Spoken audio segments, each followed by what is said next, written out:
Hello, my dear adventurers, it's Fox. Welcome back to another evening of shared stories and adventures. Tonight, I'm doing a compilation for some of my most requested videos.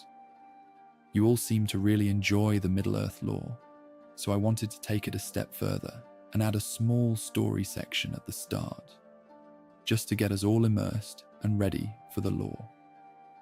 We'll be spending a day in the Shire together, you and I, and of course, our hobbit friends, and whoever else might wander in that day. Then we'll cover a whole bunch of topics, from the fearsome dragons of Middle-earth, the iconic Witch King of Angmar and his Nazgul, to the Balrogs and ancient dwarven kingdoms, and even heroes like Aragorn and the history of the Shire. So go on and get yourself a helping of second breakfast. We're going to be here a while. And if you'd like a way to support the channel, consider joining the fellowship over on my Patreon. But now it's time to lose yourself in the adventure. Pull your cloak in tight, make sure you've got enough Lember's bread packed for the trip, and let's get started.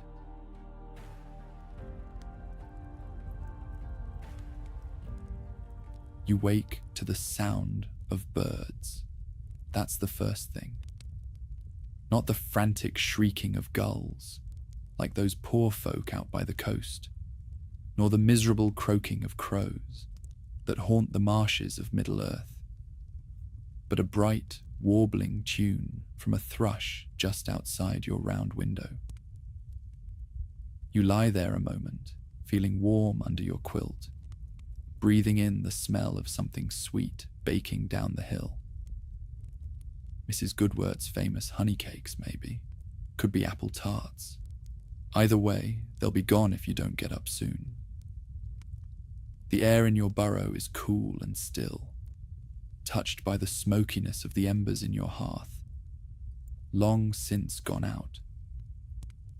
The sky outside your window is soft and gold-streaked, painting the wooden floor with warmth. All in all, it's promising to be a pleasant morning. You stretch, rubbing the sleep from your eyes, and pad over to the wash basin. Breakfast is an unhurried affair, as it should be. Thick slices of buttered toast, a dollop of blackberry jam, and a fried egg crisped just right. None of that undercooked nonsense Dando Brockhouse swears by. The tea is strong and sweet, poured into your favorite earthenware mug, the one with the chip along the rim from when you knocked it over last spring in a rush to answer the door. Speaking of doors, there's a knock at yours. Are you alive in there?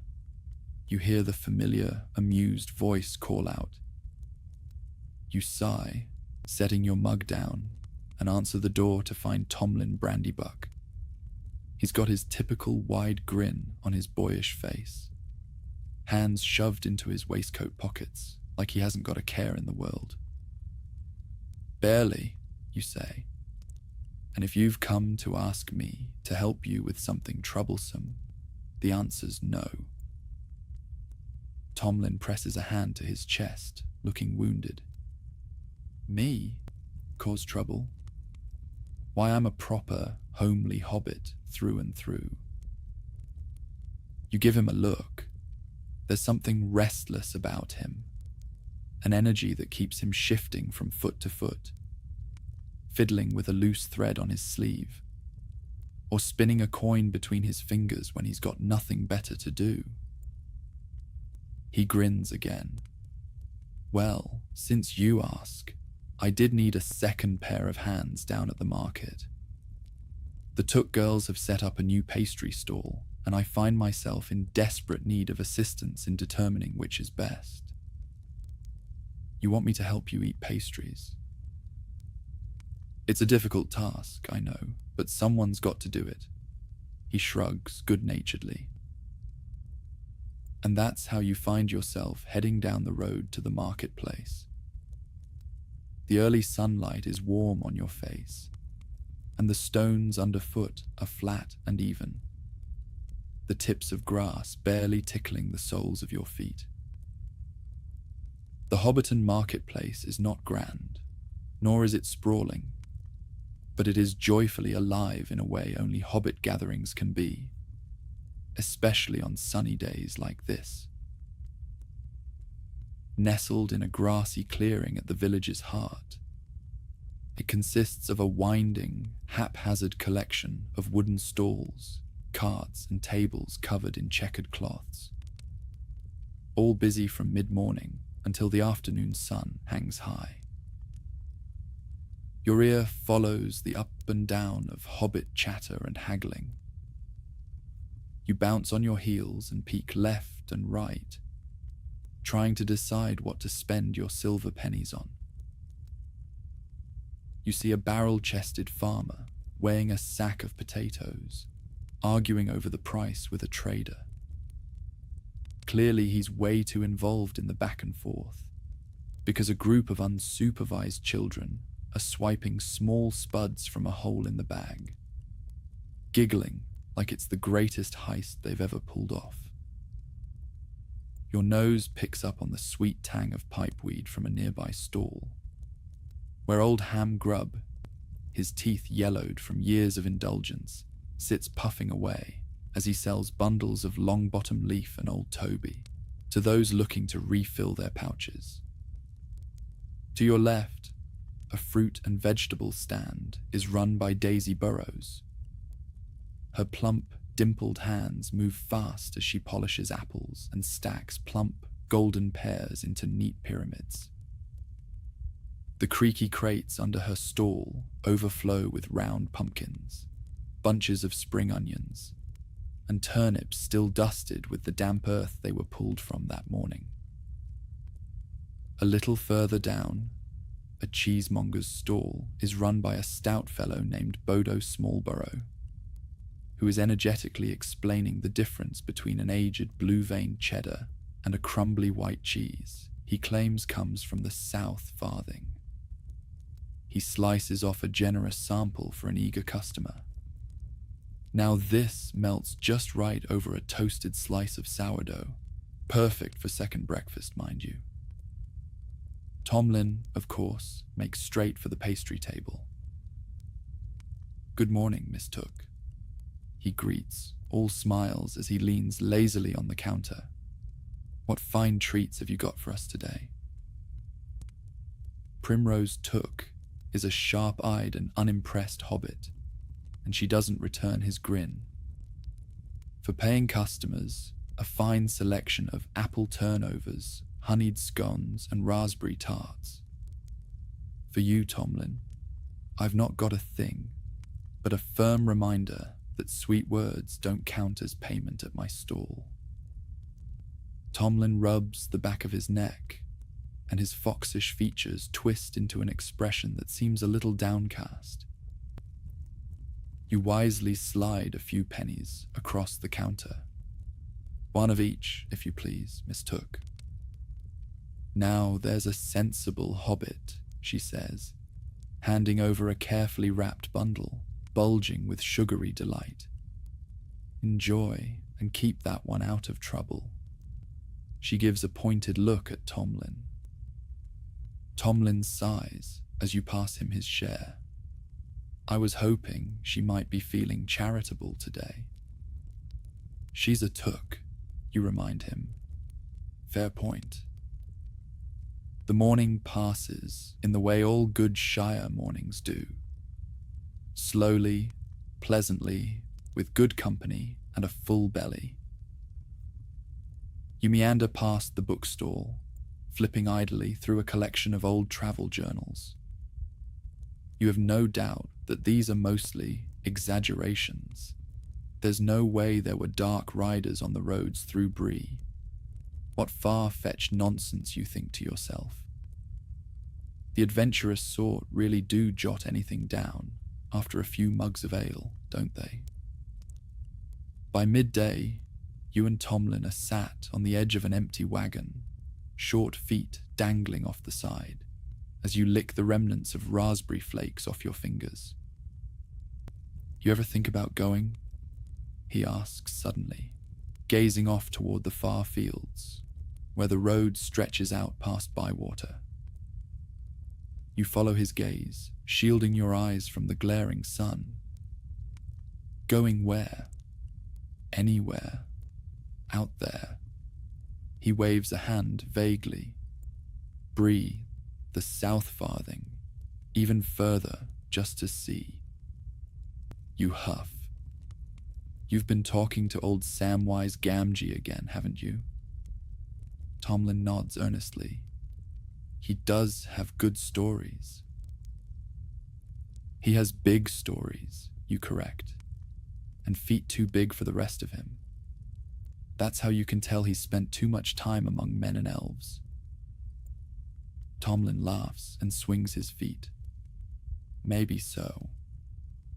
You lean back against the side of the wagon, watching as a family of ducks waddles across the village green, unbothered by the world. The sun is warm, the breeze is cool, and the distant worries of far-off lands feel just that, distant. There's no reason to go anywhere, really. Not when everything you need is right here. A quarter of an hour later, you're halfway through filling a basket with tea leaves when the marketplace hushes. It starts at the far end, whispers passing from stall to stall, heads turning. A few hobbits step back, making way.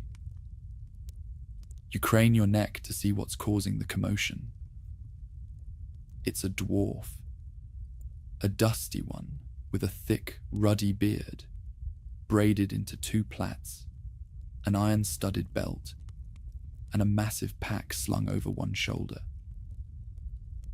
His boots are caked in dried mud, and his bushy eyebrows are furrowed in irritation as he turns a very tattered-looking map over in his hands. Blasted road signs, he mutters. Should have taken the fork after the prancing pony. Ah, but that ruffian at the gate said south, not southeast. Bah, directions in these parts are as useful as a teapot with no bottom. Tomlin nudges you. That's not something you see every day. No, you murmur, watching as the dwarf squints at his map, turning it sideways like that'll help. One of the braver hobbits, Miss Grubb, the baker, clears her throat and says, can we help you, Master Dwarf? The dwarf glances up and takes in the sea of round faces staring at him, then lets out a gruff sigh. That depends. Do any of you know how to read one of these cursed maps? He holds it up. You and Tomlin exchange glances. Let's have a look then, you say, stepping forward, wiping your hands down on your trousers. The map is, to put it kindly, a disaster. The ink is smudged with water stains in several places. A corner is torn clean off, and what's left is covered in runic script and crisscrossed with little symbols.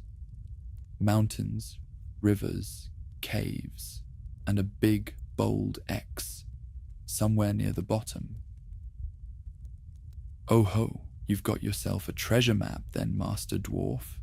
Tomlin asks him, his eyes lighting up. The dwarf grunts. Not your concern, lad. Isn't it, though? Tomlin counters.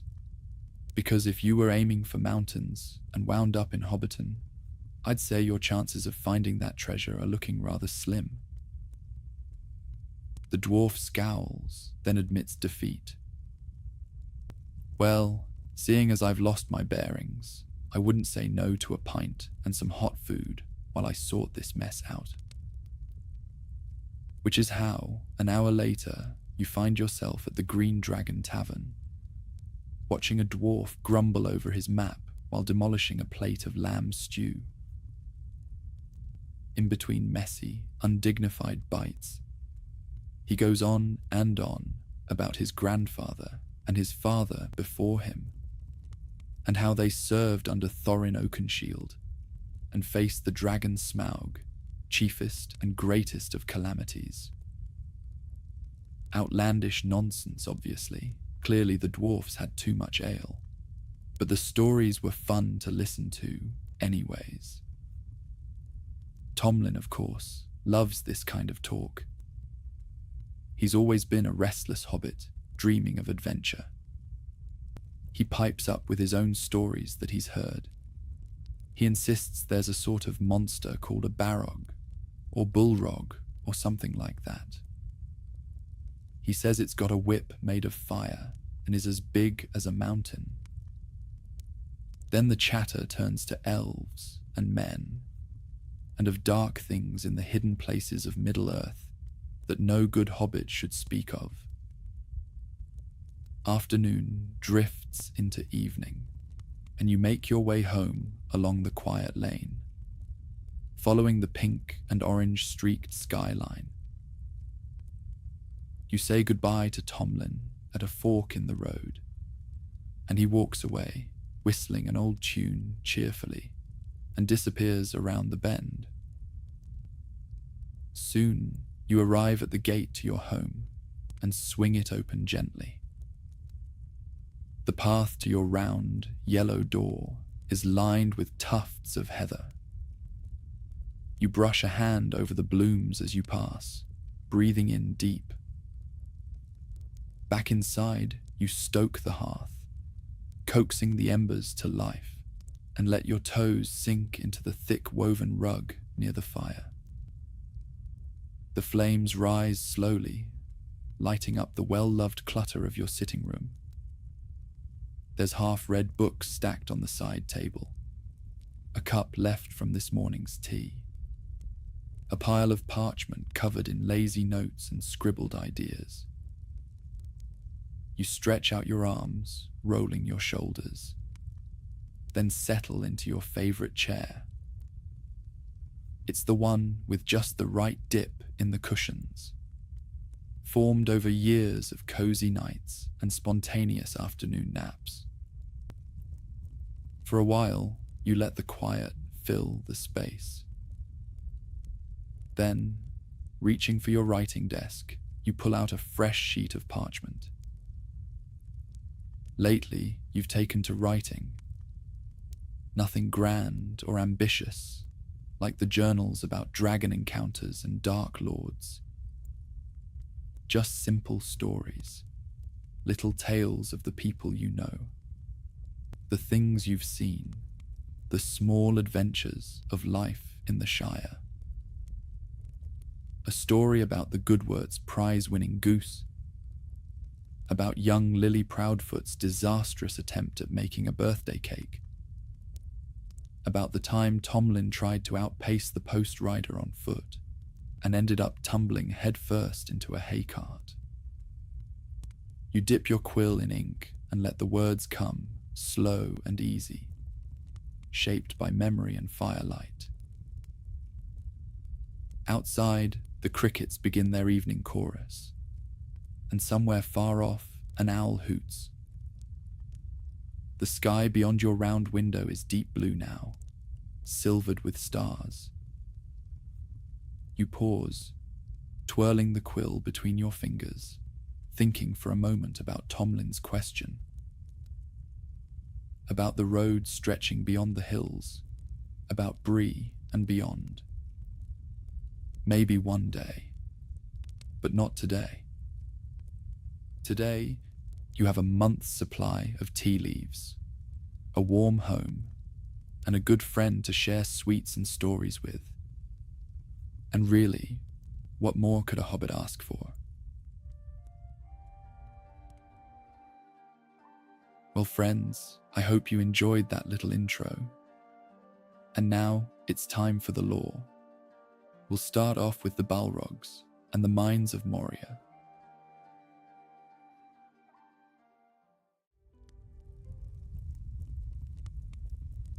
Long before it was called Moria, it had a much grander name, Khazad-dûm. and it was the crown jewel of dwarven craftsmanship, the heart of their entire civilization.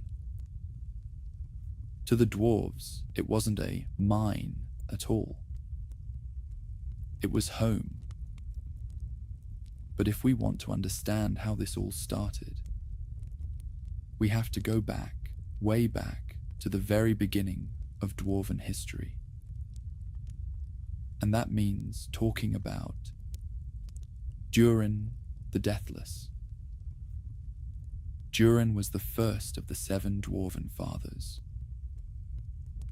And unlike his brethren, he didn't die. Not really. The dwarves believed that his spirit was reincarnated in his descendants.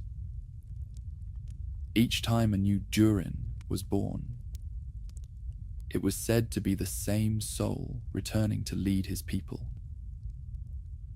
He first awoke at Mount Gundabad, and from there he made his way down towards the south, until he found a glen of shadows between 2 great arms of the mountains, above which 3 white peaks were shining. This led him to a quiet little lake nestled in the shadows of what will eventually come to know as the Misty Mountains. The water reflected the stars so perfectly that it looked like a second sky. And in that reflection, Durin saw a crown of stars hovering above his head. He took this as a sign and named the lake Keled Zaram, the Mirrormere. He even called the 3 peaks he'd seen as the Redhorn, the Silvertine, and Cloudy Head. Durin then chose the caves above the lake, the ones that faced towards the east, as the earliest foothold for his new dwarven kingdom. Over time, his descendants would carve a stone monolith with runes, calling it Durin's Stone.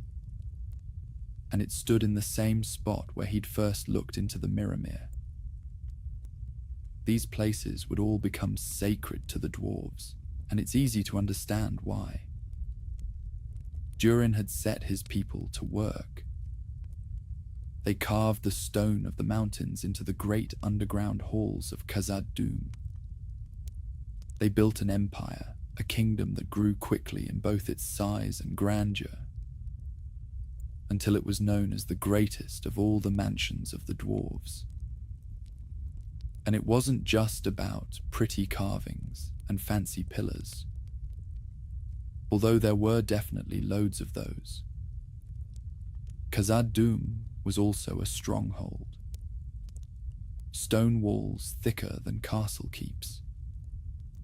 Labyrinthine passages that could confuse even the wisest elves, and halls that sung with the clang of forges day and night. Unyielding bridges crossed over black, bottomless chasms where no sound ever echoed back. They were unstoppable. Down and down they went, building mines, treasuries, and even dungeons. Although far below the lowest deep of Khazad-dûm, there were primordial tunnels in everlasting darkness, inhabited by nameless things that had lived there since the earliest beginnings of the world. Few, if any, had actually ever seen these beings, and not much at all is really known about them. Although Gandalf did theorize that the Watcher in the Water, which is that Lovecraftian monster that attacks the Fellowship outside of the mines of Moria, could have been one of those nameless things. But for all its beauty and mystery, the true reason for Khazad-dûm's fame was the awe hidden within its bones. Not gold, not silver, mithril. The elves called it true silver. Lighter than silk, stronger than steel, and worth more than entire kingdoms. It didn't tarnish, didn't rust, and reflected light so brilliantly it looked like moonlight trapped in metal. It was said even a single thread of mithril was more valuable than a whole chest of gold. But even the mightiest kingdoms aren't self-sustaining. You need trade, allies, and neighbors who don't want you dead. Enter the elves of Eregion, who were their closest neighbors to the west. For once, elves and dwarves put aside their natural distaste for each other and formed a trading partnership. The elves of Eregion needed dwarven craftsmanship and, most of all, mithril. In return, the elves offered knowledge and enchantments, leading to a golden age for both peoples. And they really did learn a lot from each other. The best example of this are the doors of Durin, built into the rock face of the Misty Mountains. The doors are invisible when shut. No hinges, no cracks, no seams. When Gandalf and the Fellowship come across them, they're met with smooth, impenetrable stone. But under the right light, moonlight specifically, something amazing happens. Elvish letters shimmer into view, glowing with soft blue light. Speak, friend, and enter. The design itself was a collaboration between Celebrimbor of Eregion and Navi the dwarf. Navi provided the structure, the framework, the mechanics, and Celebrimbor wove the magic into it. For a time, it seemed nothing could go wrong. But of course, something always goes wrong. A figure calling himself Anatar came to the elves, offering knowledge of his own. You might know him better by another name, Sauron. He disguised himself as a bringer of wisdom, a friend to smiths and craftsmen. With his help, the elves forged the Rings of Power. And we all know how that turned out. But in case you want to know more, I've got another video that goes a bit more in depth about that, which I'll link in the description.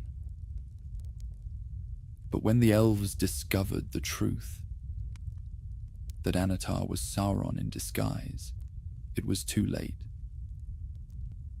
Sauron unleashed his wrath on Eregion, sacking the entire region. Celebrimbor was killed, and the rings were either taken or hidden away. Among those rings were the ones given to the dwarves, and it was said to have a peculiar effect on them. Unlike men, the dwarves could not be bent to Sauron's will, but the ring had its own way of corrupting them. It amplified their desire for wealth, turning simple ambition into obsession. The dwarves of Khazad-dûm responded to Sauron's attack by slamming their doors shut. No one got in, no one got out. The Golden Age was over. The dwarves still had their mithril, and the elves still had their enchantments. But that old partnership crumbled. From that point on, dwarves and elves became estranged. By the time Gimli and Legolas meet on the shores of Rivendell, they carry the weight of 1,000 years of mistrust. For a time, Khazad-dûm remained untouched by the world's turmoil. Their forges kept churning, and the mining went on. But under the ring's influence, their love of mithril became more of a dangerous dependence. So they dug deeper than ever before. And as the old saying goes, he who digs for treasure should beware of what lies beneath. It wasn't sudden, like a cave-in. It came slowly. Weird noises in the lowest dungeons, slight tremors that made the lanterns sway just a little too much. whispers among the miners about shadows moving in places shadows had no business being. At first, they dismissed it, probably blinded by their desire for mithril. Superstition, they said. No shadow could trouble a dwarf. They were the folk of the stone, after all. But superstition became something else entirely.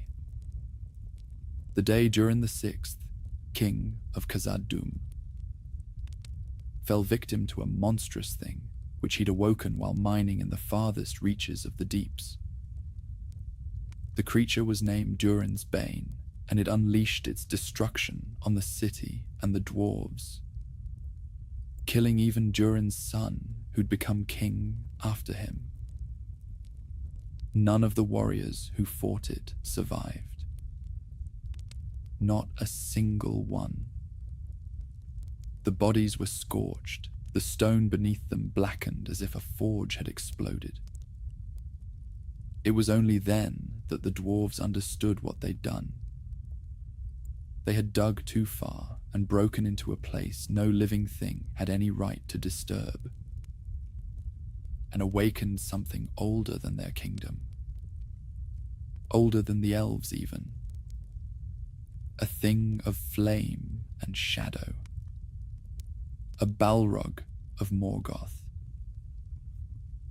The rest of the dwarves fled and abandoned Khazad-dûm, and it was empty for centuries. That's when it became known as Moria, the Black Pit. Before I continue, it's worth explaining what a Balrog actually is. Most people just picture the scene from the movies: horns, flames, a crackling whip of fire, and just think they're another fantasy monster. But there's more to it than that. Balrogs aren't beasts. They aren't like orcs, trolls, or dragons. They're spirits, Maya, to be precise. That's the same order of beings as Gandalf, Sauron, and Saruman. This is a bit confusing if you're not at all familiar with the lore. But basically, long ago, before the world was even properly shaped, these spirits existed as servants of the greater powers.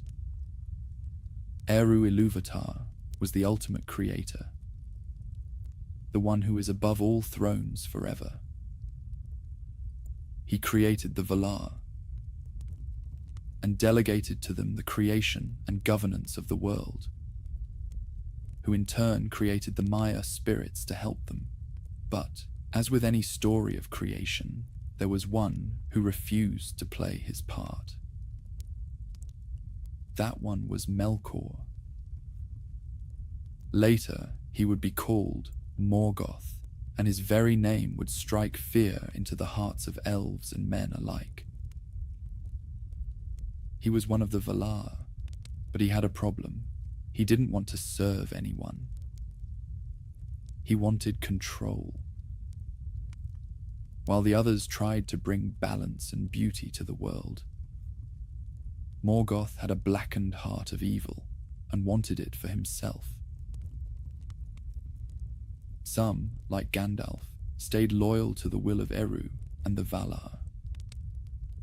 Others, like Sauron and the Balrogs, followed Morgoth, the first Dark Lord. With his cunning, he swayed several of the Maya to join his cause, offering them power, glory, and dominion. And among those who bent the knee to Morgoth were the ones who'd be known as Balrogs. Under Morgoth's sway, they became creatures of war. Their flame, which had once symbolized purity and creation, became a means of destruction. Their forms grew more physical, more terrifying. I really love the way they're described in the books, so I'm going to read a quick line just so you can picture them. and really understand how terrifying these things must have been to the warriors that faced them on the battlefields. It was like a great shadow, in the middle of which was a dark form, of man shape maybe, yet greater, and a power and terror seemed to be in it and to go before it. They had hearts of fire, tongues like red blades, and yellow eyes like furnaces. And they were insanely powerful. The exact number of how many existed once is not really known, but there were at least 3, and at most 7. They had a bunch of different weapons. Some used swords covered in eternal fire, molten whips and maces, and the Lord of the Balrogs, who we'll talk about in a little bit, even had a great black axe. Now it would be impossible to talk about the Balrogs without mentioning Ungoliant. She wasn't a Balrog, but she was tied to one of the darkest moments in Middle-earth's history. Ungoliant was a being of pure darkness, and her origin is one of the most mysterious ones out there. Some say she came from beyond Arda, from the void itself, a place where even the Valar didn't go. Others think she may have been one of the spirits who, like the Balrogs, had been twisted into something monstrous. But unlike the Balrogs, her form wasn't fire and shadow. It was shadow and hunger. She took the form of a monstrous spider, and her hunger was insatiable. At the height of Morgoth's rebellion, he needed a distraction. He wanted to weaken the Valar and strike a blow so devastating that they would never recover. So he sought out Ungoliant, knowing that her hunger was her only master. He made her a promise. "Help me, and I will sate your hunger with whatever you desire." Ungoliant agreed. The two of them went into Valinor, the undying lands where the Valar resided. In Valinor stood the 2 trees, which were the source of light for all the world. They were living, radiant, and their glow was like sunlight and moonlight combined. Morgoth took a spear and struck them down. But it wasn't enough to kill the trees. They still had life in them. That's where Ungoliant came in. She drained them dry. She sucked the light, the sap, and the very essence of the trees into herself. Their glow faded, and the world was plunged into darkness. Ungoliant grew larger and darker, swelling with every drop of stolen light. She grew so big that even Morgoth was afraid. After they'd destroyed the 2 trees, Morgoth declared war on the Valar and on the elves.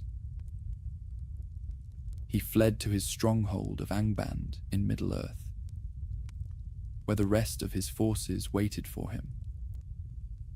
But the great spider of the void suspected that Morgoth might not make good on his promise, that he intended to betray her. So she attacked him. She wrapped him in her webs, trapping him in an endless cocoon of gloom. Morgoth let out such a terrible cry of pain that the Balrogs hibernating under Angband heard him and came to help their master. They fought off her webs with whips of flame, freeing Morgoth. Just to give you an idea of how strong these creatures are, a small handful of Balrog were able to defeat and chase away a gigantic being of the void. It's said she ran off into the far corners of the world, hiding in the dark places where her descendants, like the great spider Shelob, would later dwell. Morgoth stopped the Balrog from pursuing her, and they returned to Angband, waiting for their next set of orders. They took part in basically every major battle of the First Age. If you saw a Balrog on the battlefield, you knew it was over. These weren't enemies you fought. They were enemies you survived, if you were lucky, of course. One of the most famous encounters with a Balrog came during the fall of Gondolin. Gondolin was an elven city hidden so well that Morgoth himself didn't know where it was for centuries. But once he learned its location, he threw everything he had at it. His forces stormed the gates, and among them was one of the mightiest Balrogs of them all, Gothmog, Lord of the Balrogs. He's the one who killed Feanor, one of the greatest elves to ever live, during the battle under the stars. When Gondolin fell, it was Gothmog who led the assault. He rode on the back of a dragon to the hidden city, and it was he who struck down Ecthelion, another one of the elves' finest warriors. But in that battle, the elf didn't go down alone. He drove his spiked helmet straight into Gothmog's chest, and both of them fell into the Fountain of the King. The water extinguished Gothmog's flame, killing him for good. It's a rare thing to see a Balrog killed, but it can be done. It just takes a warrior brave and desperate enough to face them head-on. At the end of the First Age, as a final effort to defeat Morgoth, the Valar sent a host to Middle-earth in what became known as the War of Wrath. It really did seem like the end times. Mountains crumbled. The land itself shifted. But ultimately, Morgoth was beaten, bound, and cast into the void. His fortresses were destroyed, and his armies were scattered. But not every Balrog was killed. Some managed to get away. They retreated into the deepest, darkest places they could find. Caverns and chasms so far below the surface that it wouldn't be until the year 1980 of the Third Age when one was discovered again. And that brings us back to the Balrog that the dwarves of Khazad-dûm had awoken. The one they call Durin's Bane. After the dwarves left, Moria became a stronghold of evil. And the Balrog's presence allowed Sauron's forces to come in and claim the place. Goblins, orcs, and cave trolls moved in, creeping up from the cracks and hunted for abandoned treasure. They feel at home in the twisted crawl spaces of the world where sunlight never touches. The foul creatures built their nests in the upper halls, always careful not to stray too far down, because even they knew better. Not all dwarves gave up on Moria, though. Some still dreamed of getting their ancestral kingdom back. There was at one point an expedition by a company of dwarves from the Lonely Mountains, led by Balin, one of the dwarves who had followed Thorin Oakenshield on the quest for Erebor. He believed it could be reclaimed. After all, he'd seen Erebor taken back from the dragon Smaug. If a fire-breathing dragon could be driven from a mountain, why not a shadow in the dark? So Balin gathered his friends, his kin, brave warriors who believed they could bring light back to Moria. And for a little while, it really seemed like they'd done it. They sent word to Erebor, telling tales of victory. They found Mithril again. They claimed the upper halls. They raised Balin up as Lord of Moria. But ultimately, Sauron's forces outnumbered them, and they were all slain in the depths. Balin's tomb lay in the chamber of Mazarbul, an empty hall littered with bones, broken shields, and blood. Their fate was unclear to the rest of the dwarves. When the Fellowship of the Ring approached Moria, it wasn't their first choice. In fact, it was very much their last. the Redhorn Pass had turned against them, and the icy grip of the mountains forced them to seek shelter below instead of above. Even Gimli, a dwarf whose bloodline traced back to the kings of Khazad-dûm, wasn't entirely sure. He thought maybe his cousin Balin had reclaimed the halls of Moria. Surely it wouldn't be so bad. But Boromir wasn't convinced. Legolas wanted no part of it. He knew the stories. Everyone knew the stories. Gandalf didn't want to choose this path either. But snow was falling thick on the pass, and they were being watched from the skies. Saruman's crow spies, the Crebain of Dunland, had spotted them. They couldn't really stay in the open any longer. The way under the mountain was the only way forward. The entrance to Moria, also known as the West Gate, was not really a hidden passage or a secret in the traditional sense. It was built into the side of the Misty Mountains. By day, it just looked like a blank wall of unbroken rock. But under the light of the moon, its true design was revealed. The outline of a hammer and anvil representing dwarven craftsmanship was paired with a crown and 7 stars. A reference to Durin, the first of the dwarves' 7 fathers. Above all of this was an inscription that translated to "The doors of Durin, Lord of Moria. Speak, friend, and enter." The phrase is a riddle. It looks like a type of invitation, but it is, in fact, a literal instruction. The Elvish word for friend is melon, and when spoken aloud, it triggers the mechanism to open the doors.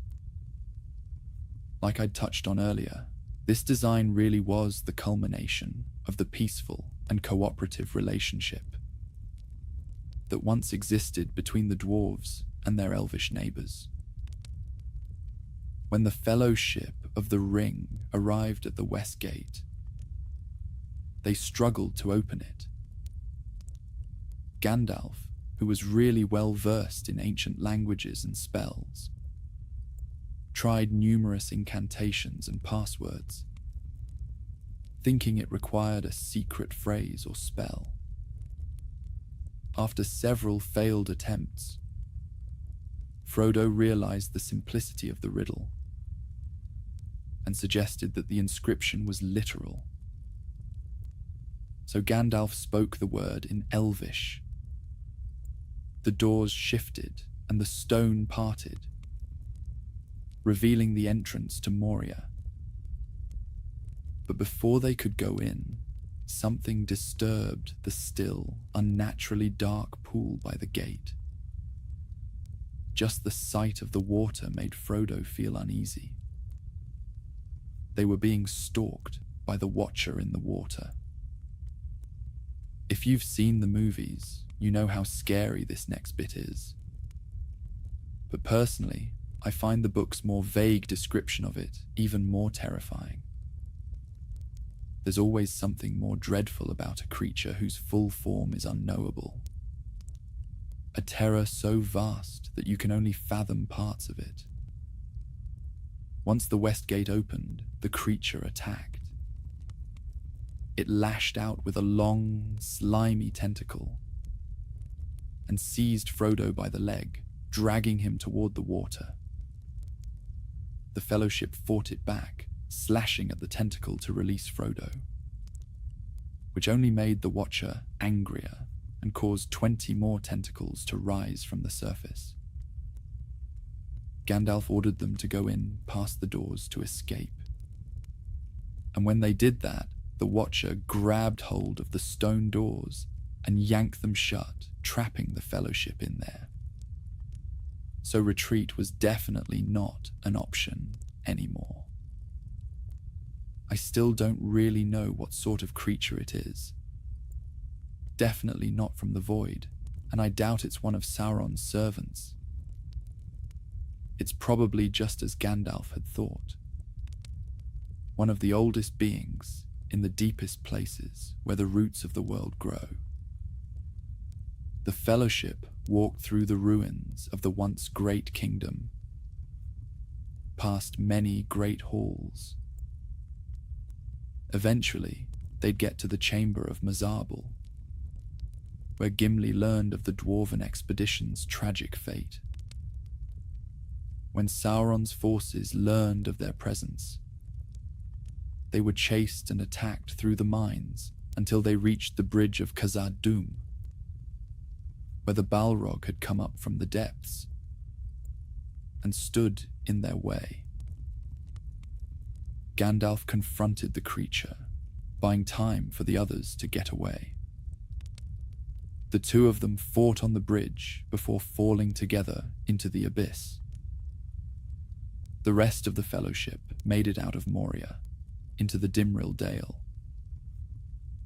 We do eventually find out that Gandalf and the Balrog Durin's Bane both survived their fall. They fell for a long time and landed in a swampy lake at the bottom of the chasm. Gandalf said it was cold as the tide of death, and almost froze his heart. He followed and chased the Balrog as it fled through the tunnels filled with horrors, and up the endless stair, which was an impossibly tall spiral that went all the way from the roots of Moria to the Silvertine, one of the Misty Mountain's tallest peaks. It's here that the actual final battle took place. Gandalf killed the Balrog for good before succumbing to his own wounds from the fight. The entire battle between them had lasted around 10 days from start to finish. But he was brought back to life and sent again to the mortal lands by Eru, this time as Gandalf the White. His part in the quest of the ring was not yet over. But with the Balrog out of the way, once and for all, it was finally time for the dwarves to get back their kingdom of Khazad-dûm. And that's exactly what they did after the War of the Ring at the end of the Third Age. A few centuries later, they would reclaim their home and once mighty riches. Now let's talk about the Shire, its history, and the hobbits.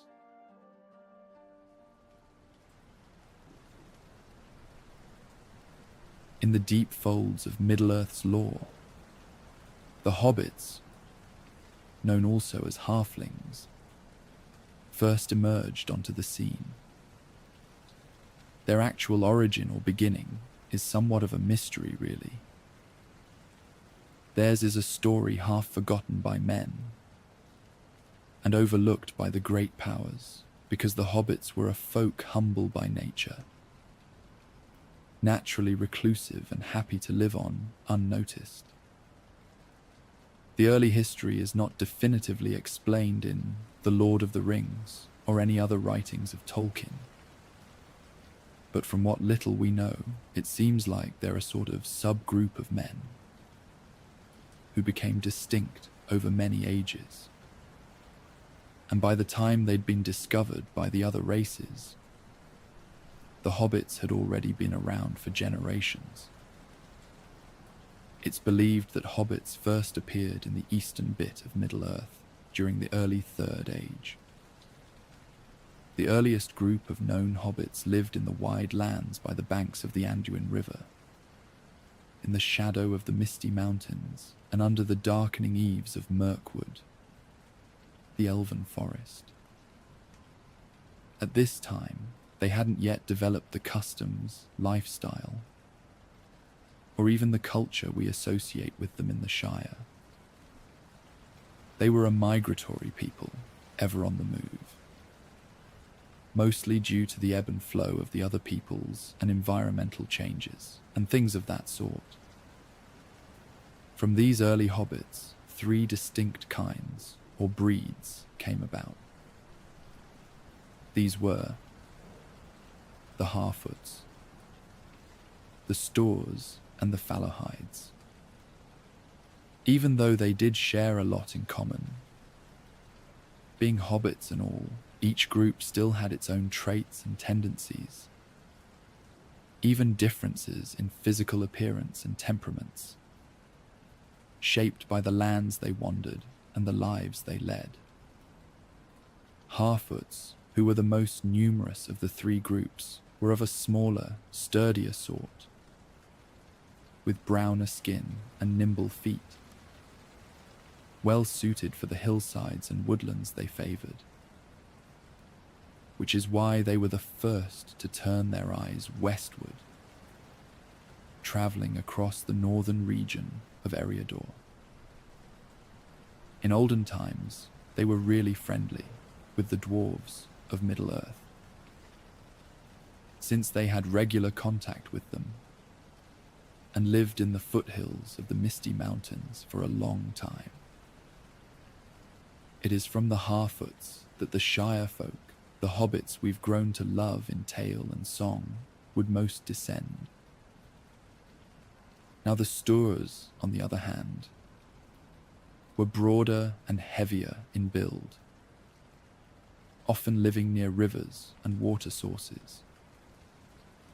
They were the ones who most resembled men, and were actually the only hobbits that could grow facial hair. They had a slightly more adventurous nature and are quite unique for their ability to swim, despite the fact that most hobbits had a strong fear of rivers. The most infamous Stor is Smeagol, who of course would later be known as the creature Gollum. And finally, the Falahides were taller, fairer, and the most adventurous of the bunch. These were the least common type of hobbits, and they had a better relationship than most with the elves of Middle-earth. The Falahides were lovers of trees and forests, were skilled with language and song, and preferred hunting over farming. Also, they were generally more inclined to leadership roles, and indeed, the Falahides would often become leaders of the various hobbit groups during their migration westward. As the years of the Third Age passed, and the shadow of Sauron once again began to stir in the world, the hobbits found themselves on the move. They were driven westward, fleeing wars and the creeping malice of the Dark Lord.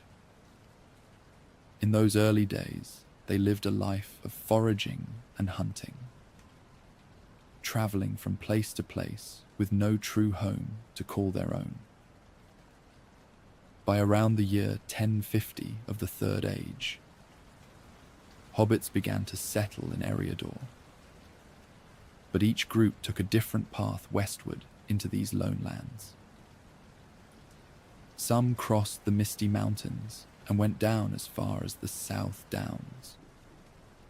Others ended up north of Rivendell, and the Stores would settle in Swanfleet, a marshy region, although they would end up fleeing back towards the Misty Mountains.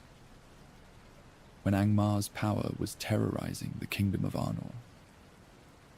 It was around 1601 of the Third Age, when two Fallohide brothers, Marco and Blanco, led a large group of hobbits west across the Brandywine River, specifically to a fertile stretch of land that would eventually become the Shire.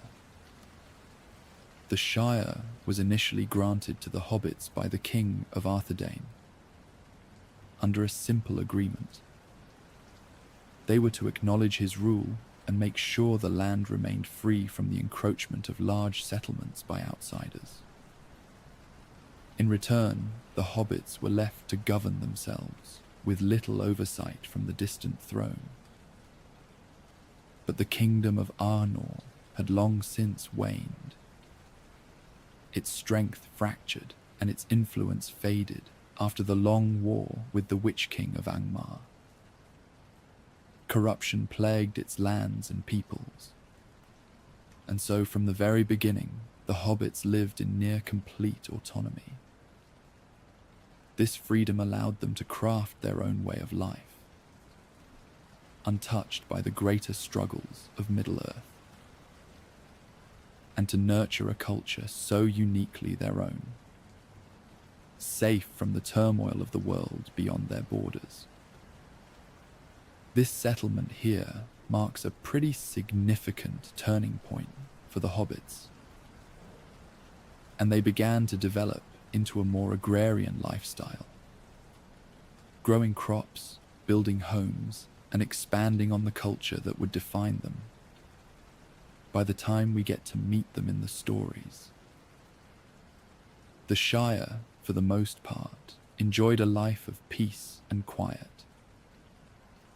But there were a few moments in its history when trouble came knocking at its borders. One such time happened in the year 2747 of the Third Age, when a band of orcs, led by a ruthless chieftain named Golfimbul, invaded the Shire. It was a really unusual and alarming event for the hobbits, who'd never faced such danger before. But it was in this moment that a hobbit named Bandabras Took, known as the Bull Roarer, rose to the occasion. In the Battle of Greenfields, Bandabras led the charge, and famously knocked Golfimbul's head clean off with a club, sending it flying into a rabbit hole, thus inventing the game of golf. Or so the story goes. The victory was a proud moment for the Shire, a rare taste of heroism in their otherwise quiet lives up to that point. Years later, in 2912, a harsh winter brought more trouble. White wolves descended from the north, prowling through Eriador and slipping into the Shire during a time of deep cold and hunger. The wolves, driven by the unforgiving winter, attacked livestock and even hobbits themselves, leading to a time of famine and fear. Many hobbits perished during that long, bitter season. But as always, the Shire endured. These moments of hardship, though rare, reminded the hobbits that even their peaceful corner of the world was not immune to the darker forces beyond its borders. So, the Shire itself was originally divided into 4 farthings: the North Farthing, South Farthing, East Farthing, and West Farthing. I guess you can think of these as different boroughs of the Shire. Each had its own towns, villages, and farmland. But the Shire as a whole was remarkably unified by hobbit standards. Later on, during the Fourth Age, a couple more regions were added onto the Shire proper. The East Farthing, located near the Brandywine River, was the region most closely connected to the world outside, while the West Farthing was home to Hobbiton and the more rural and isolated bits of the Shire. The Shire, in its modesty, really didn't have much appeal for the great powers of Middle-earth. Its small size, lack of strategic position, and unremarkable resources made it an unworthy prize for the ambitions of the dark forces.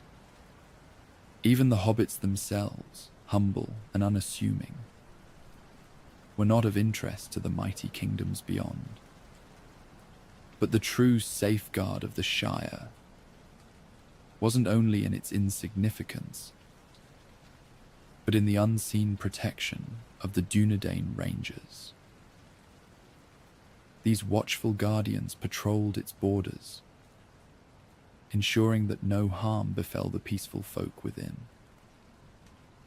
Over time, though, the hobbits, long accustomed to peace, grew forgetful of these protectors, and most of the current hobbits didn't even know of their existence. Hobbits were a folk deeply tied to the earth, and so their homes, known as hobbit holes or smiles, were carved into the very hills and mounds of the Shire. These cozy burrows were as much a part of the landscape as the trees and rivers, designed for comfort and simplicity. But as the years rolled on, some hobbits, especially those with a touch more wealth or adventure in their blood, began to build houses above the ground. Even so, the essence of hobbit architecture didn't really change. Round doors and windows that invited warmth, hearths at the heart of every home, and a deep connection to the world outside. To a hobbit, a home wasn't just a place to live, but a reflection of their way of life, rooted in comfort and quiet, with the natural world always at arm's reach. Their early culture grew slowly, until it eventually became the way of life that defines what it is to be a hobbit, in the minds of many at least. When the Shire was first settled, farming became the heart of their existence.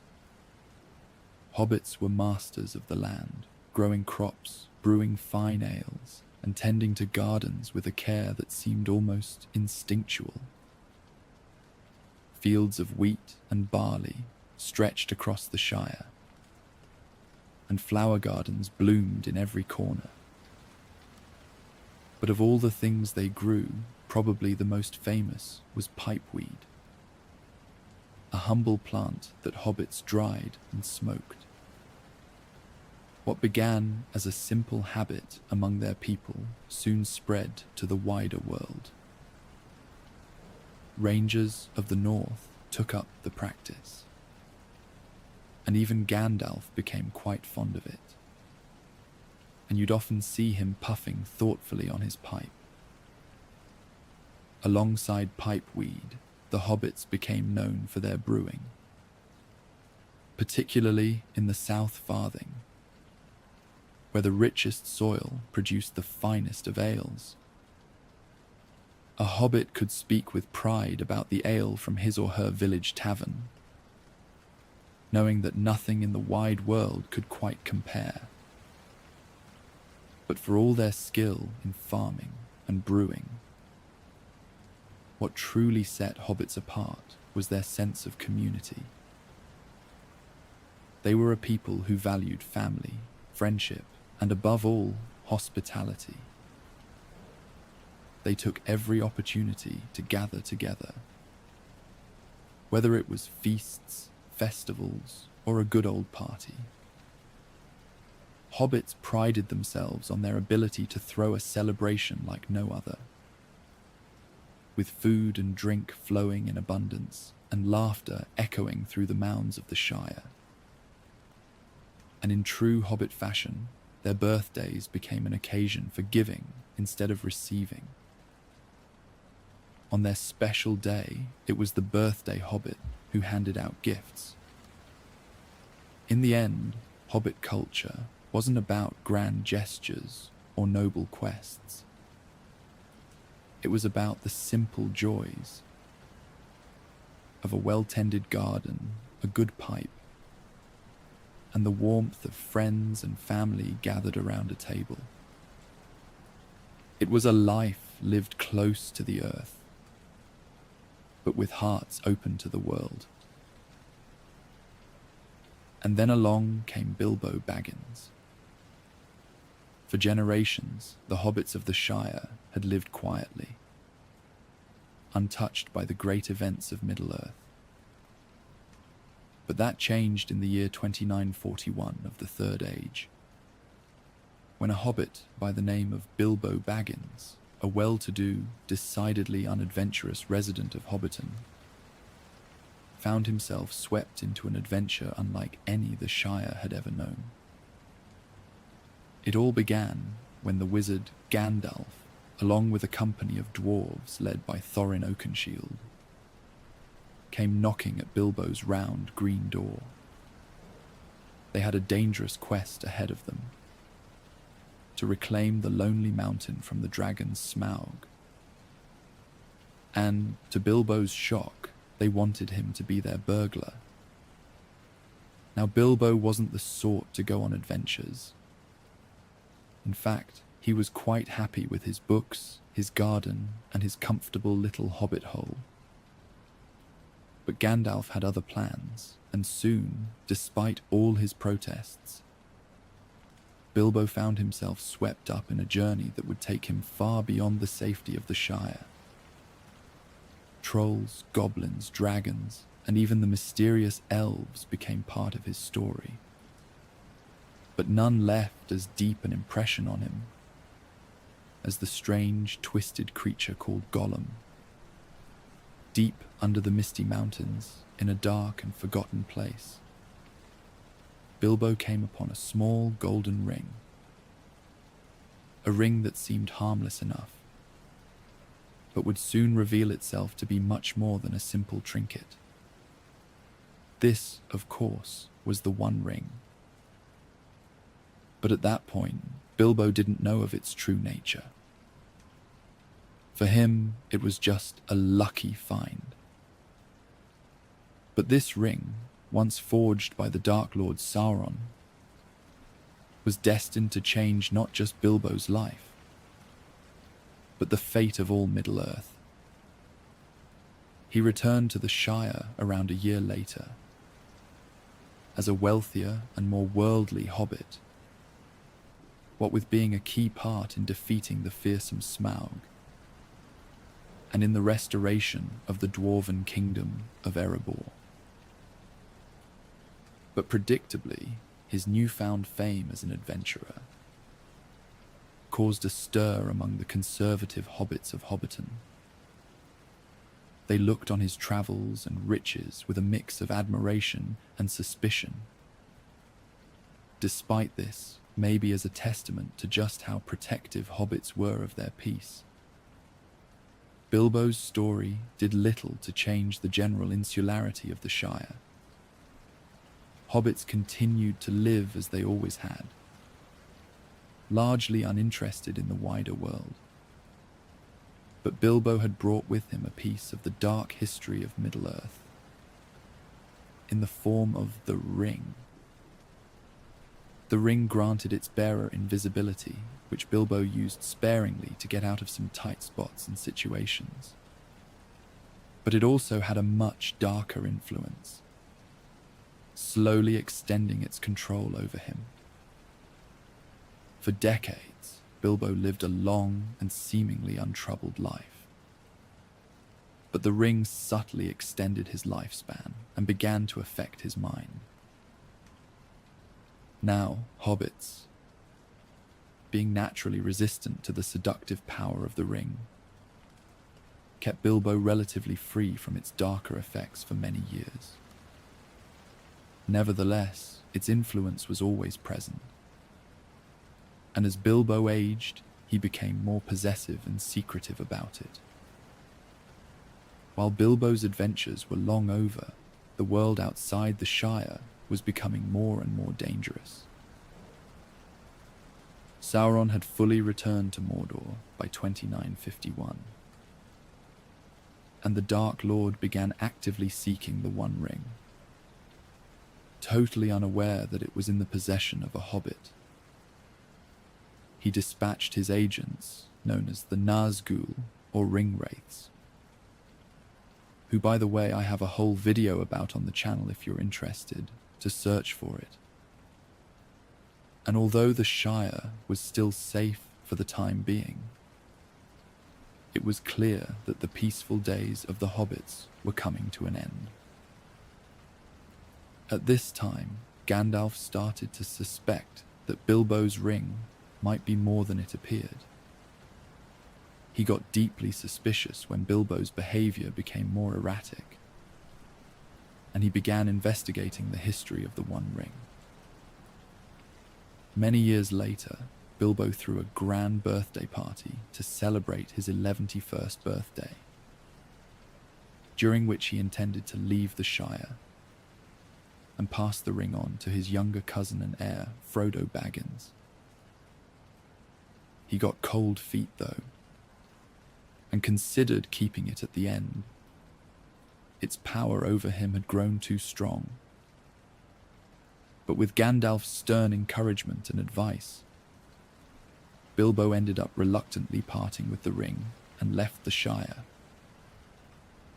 Even Gandalf was too afraid to be tempted, and so the ring passed to Frodo. Frodo, much like Bilbo before him, was unaware of the truth of what he held. But a few years later, when Gandalf had confirmed that the ring Frodo had was indeed the Master Ring, he revealed this to the young hobbit, and he gave him a dire warning that the Dark Riders were on the hunt, and the ring had to be taken far away, far from the Shire. So after a very long and very difficult journey, that took Frodo and his mates from the Fellowship through treacherous orc-infested mines, ancient elven forests, swampy marshes filled with bodies, and a big old spider's lair, to name just a few of the wonderful places they passed. They finally destroyed the ring in the fires of Mount Doom. With the ring destroyed, Frodo and Sam were rescued by Gandalf and the Eagles, who carried them away from the fiery destruction of Mount Doom. The war had been won and Middle-earth was saved. But for the hobbits, the end of the war did not mean the end of their journey. When Frodo, Sam, Merry, and Pippin finally returned to the Shire, they expected to find their home as they had left it, peaceful, untouched by the troubles of the wider world. But instead, they found that it had been ravaged by the wizard Saruman, who had taken control in Gandalf's absence. The once cozy and idyllic Shire had been turned into a grim, industrialized wasteland, its charms smothered under smoke and grime, with many hobbits forced into servitude. Saruman couldn't take revenge against Gandalf directly, so he wanted to hurt the hobbits that Gandalf was so apparently fond of. But the four hobbits, hardened by their experiences in the war, would not stand for this. Led by Frodo and the others, the hobbits rose up against Saruman's forces in what became known as the Scouring of the Shire. Even though this battle was small, in comparison to the great struggles of the War of the Ring, it was no less significant for the hobbits. They fought not for kingdoms or the fate of the world, but for their own home, their way of life. And so the Shire was reclaimed and peace was restored. The land would heal and in time, so would the hearts of the hobbits. But not Frodo. Though the Shire returned to its old ways, Frodo found that he could not. The scars of his journey ran too deep. The physical wounds from the spider Shelob's sting, the Morgul blade, and the mental weight of bearing the ring left him forever changed, and unable to find solace in the life he had once cherished.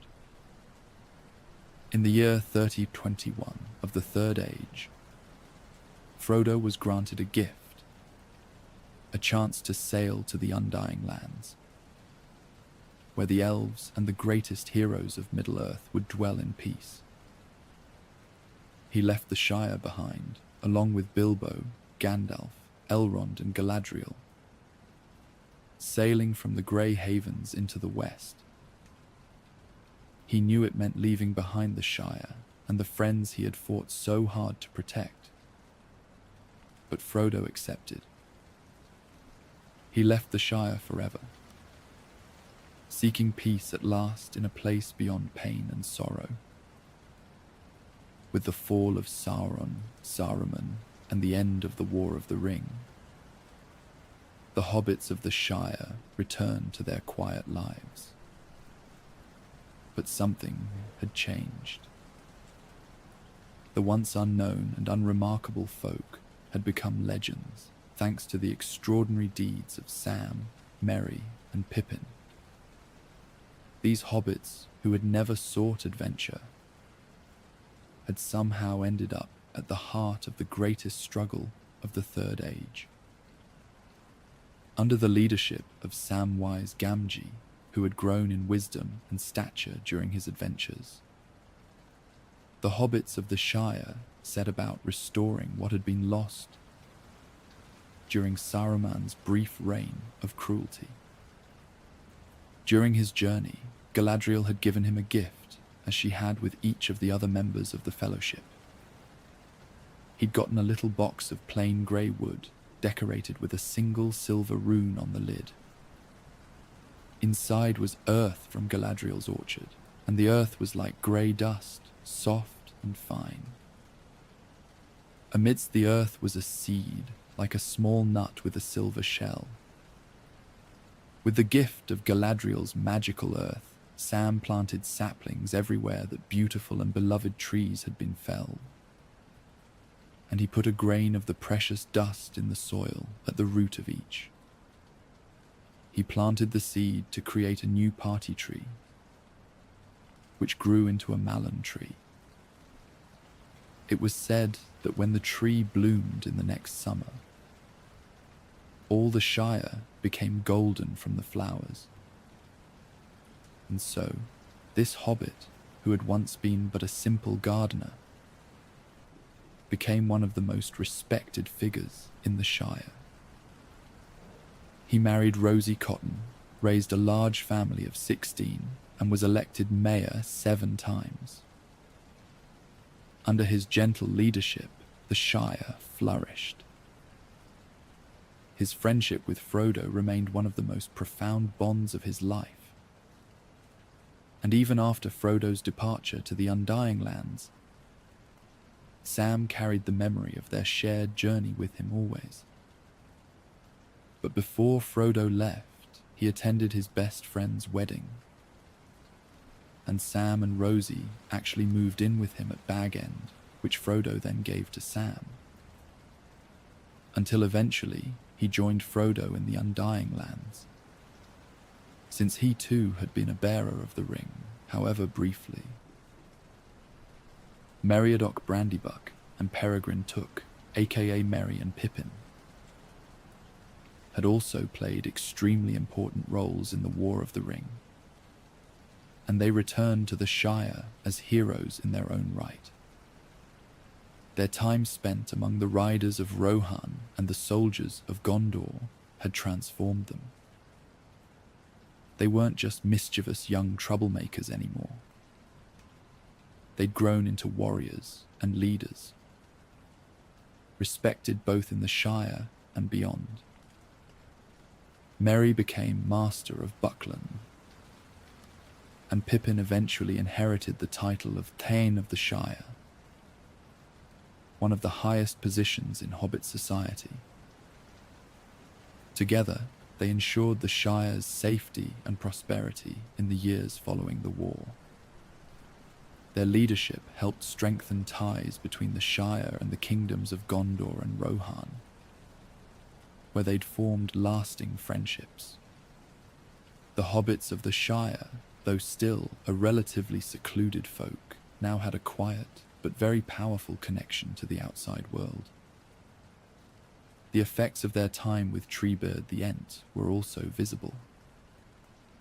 After drinking the magical Ent draughts, Merry and Pippin had grown taller than other hobbits, a fitting and physical reminder of the role they'd played in Middle-earth's history. For the rest of their lives, they served as protectors and guardians of the Shire's peace. At the age of 102, Merry and Pippin, old but still full of the spirit that had carried them through so many adventures, returned to Rohan and Gondor, lands they had come to love. Though their time there was peaceful, it wasn't long before they reached the end of their long, remarkable lives. Merry passed away sometime afterwards, and both he and Pippin were laid to rest in Gondor, a final resting place among the great. When King Elisar, Aragorn, their dear friend, passed away, the two hobbits were entombed beside him as fitting companions to the king they had served and fought beside. And speaking of Aragorn, with the dawn of the Fourth Age and his rise to the throne, he made sure the hobbits were never forgotten. Under his reign, the Shire was officially declared a free land, meaning no outside power could ever lay claim to it. In gratitude for the role the hobbits played in the War of the Ring, Aragorn also issued a special decree. No men were allowed to enter the Shire without permission. This simple act made it so that the hobbits could live in peace, undisturbed by the affairs of the outside world. As the rest of Middle-earth moved forward, the hobbits quietly returned to their old way of life. Good food, good company, and the cozy comfort of home. They had witnessed great battles and the fall of dark powers, but their hearts still clung to the joys of everyday living. The hobbits had never gone looking for fame or power, but their part in the War of the Ring is proof that true heroism doesn't always shout. Frodo took on an impossible burden. Sam stayed by his side no matter how dark things got. And Merry and Pippin grew into leaders when their people needed them most. Even the Shire itself, with its quiet resilience, stood strong against everything that tried to tear it down. In the end, the hobbits reminded the world that even the smallest among us can make all the difference.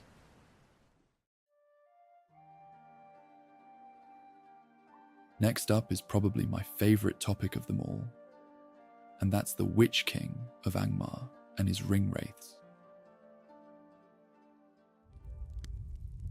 Our story begins long before Sauron rose to the height of his power, in an age when Middle-earth was still young and full of wonder.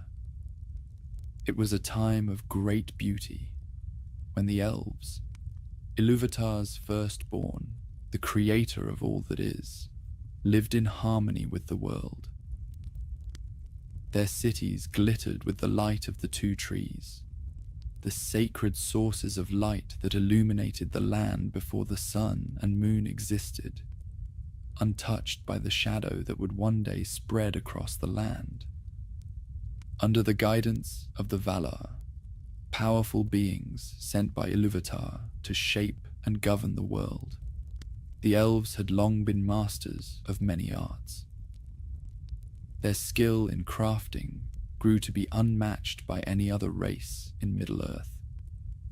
They could shape metals and gems with such delicacy and precision that their creations seemed almost alive. Among the elves, there was one who stood out, Celebrimbor, the grandson of Fëanor. Now Fëanor, if you remember, was the greatest of all elven smiths, but he was also driven by pride, and his legacy was one of tragedy. Celebrimbor, however, was different. He inherited his grandfather's skill, but his heart was purer. He wanted to create things of beauty, to preserve the world's splendor for all time. The elves were keenly aware of the passage of time. Though they themselves were immortal, they could see the world around them changing. And so, Celebrimbor and his kin in Eregion set out to forge something truly remarkable, the Rings of Power. These weren't just ordinary rings. They were conceived as a way to halt the decay of the world, to keep Middle-earth beautiful forever. But as you might guess, things didn't go as planned. For even as the elves set about their work with the best of intentions, Sauron, the lieutenant of the first Dark Lord Morgoth, had not been idle. He had his own plans, and they were anything but noble. He had long sought to dominate Middle-earth and bring all its peoples under his control. It was with this goal in mind that Sauron disguised himself as Annatar, the Lord of Gifts, and approached the elves of Eregion. Annatar presented himself as a benevolent figure, one who sought only to help the elves achieve their lofty goals. He spoke of his desire to see Middle-earth flourish, and promised that, together, they could craft wonders that would stand the test of time. His words were honeyed, and his demeanor was humble. Celebrimbor and his kin, eager to learn and to create, welcomed him with open arms, not knowing that they were inviting the very architect of their downfall into their midst. Under Annatar's guidance, the elves worked tirelessly to forge the Rings of Power. But all the while, Annatar, Sauron, was subtly steering their work towards his own dark ends. Finally, after years of labor, the rings were complete. 19 in total. Each one was a masterpiece of craftsmanship and magic. But even as the elves admired their work, they knew not the depths to which they'd been deceived, because while they had been busy in Eregion, Sauron had forged another. Tempered in the fires of Mount Doom, he crafted the One Ring to rule them all.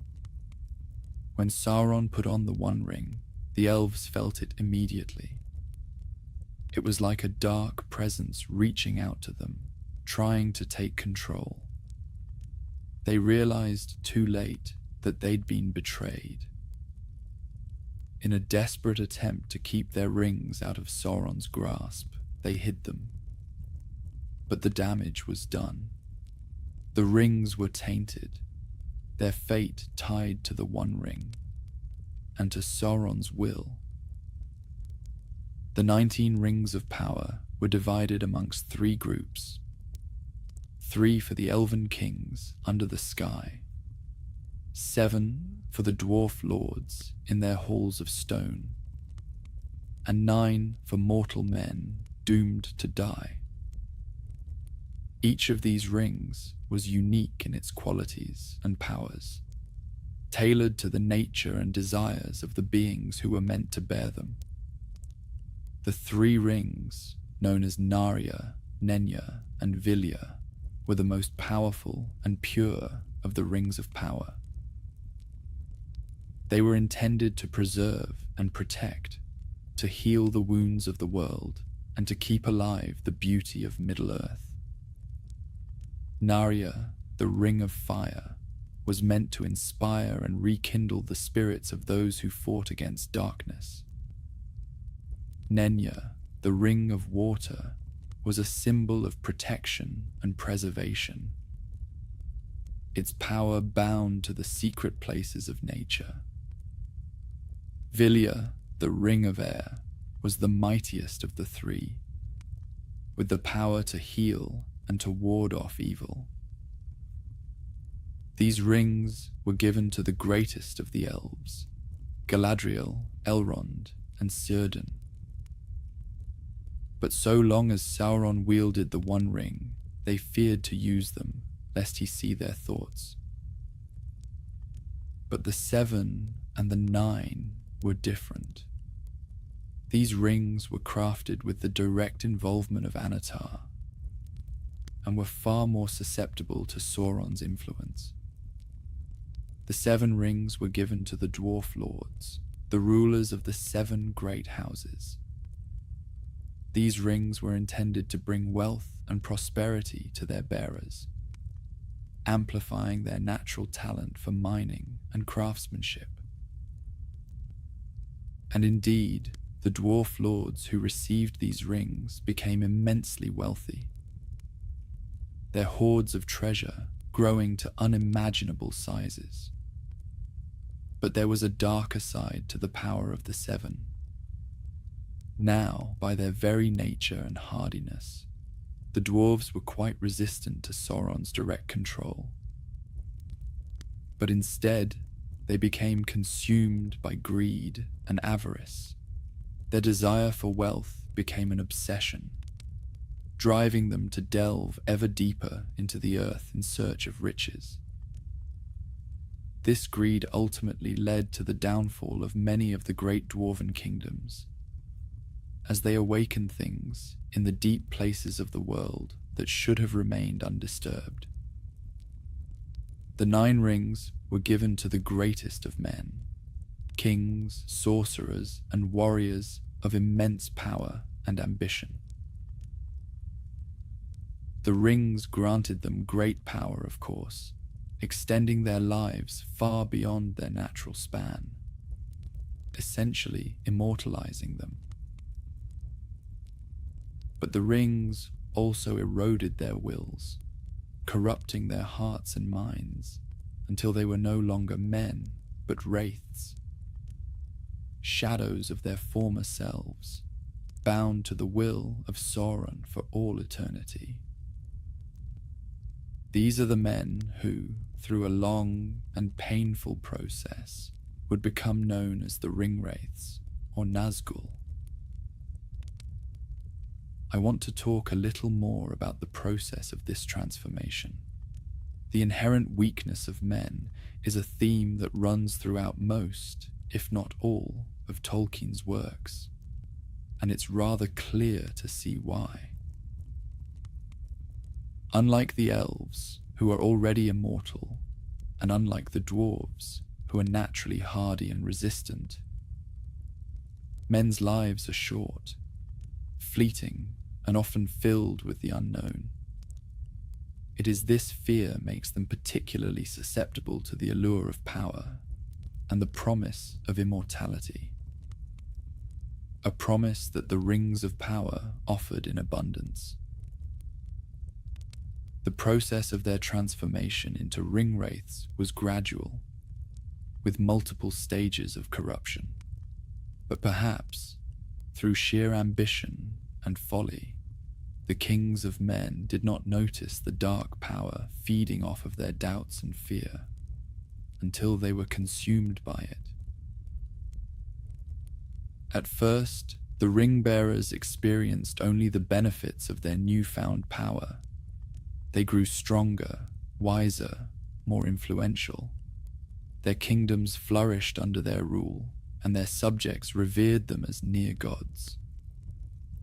But as time passed, the darker aspects of the rings began to assert themselves. They had vivid dreams, filled with images of shadowy figures and dark landscapes. They heard whispers in the night, voices that spoke of power and glory, but also of fear and despair. The bearers of the 9 rings found themselves increasingly drawn to these visions, their thoughts consumed by the promise of even greater power. They became obsessed with their own ambitions, willing to do anything to achieve their goals, even if it meant sacrificing their morals and their humanity. As the years passed, the bearers of the 9 rings became increasingly detached from the world of the living. Their bodies began to fade, becoming ghostly and insubstantial.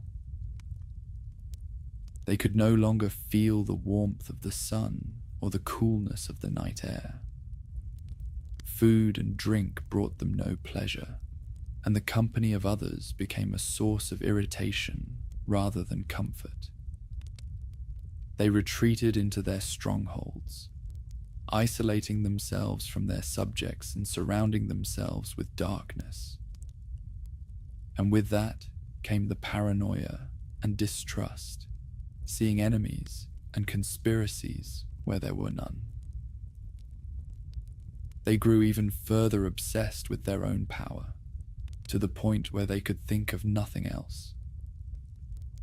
They abandoned the ideals of justice and honor that had once guided them, replacing them with a ruthless desire for control and anything to maintain their power, even if it meant betraying those who had once been their friends and allies. With the slow erosion of their will, one by one, they fell prey to the delusions and visions sent by Sauron. No longer able to distinguish between their own ambitions and those of the Dark Lord. The phantoms and horrors they saw twisted them, and in time, the Ring-Bearer's transformation into the Nazgul was complete. Straddling the line between the realm of shadow and the living, they were no longer men, but wraiths, creatures of shadow and darkness. Their bodies were completely insubstantial. The only ones who could perceive them in this unseen state were the elves from the Undying Lands, of which there were few, the Maya such as Sauron and the wizards, and any who wore the One Ring. And with their transformation into the Ring-Wraiths, they became mere instruments of Sauron's terrible will, compelled to carry out his orders without question. With the Ring-Wraiths being bound to Sauron, this also meant that while he was weak, the Nazgul too were powerless. But while the Dark Lord gathered power, theirs grew immensely in turn, to the point where the Witch King of Angmar, who we'll talk about next, is said to have rivaled Gandalf the White. The tale of the Witch King of Angmar is one shrouded in mystery and fear, his true name lost to the ages, buried under centuries of darkness and despair. Yet, fragments of his story linger, whispered across the ages.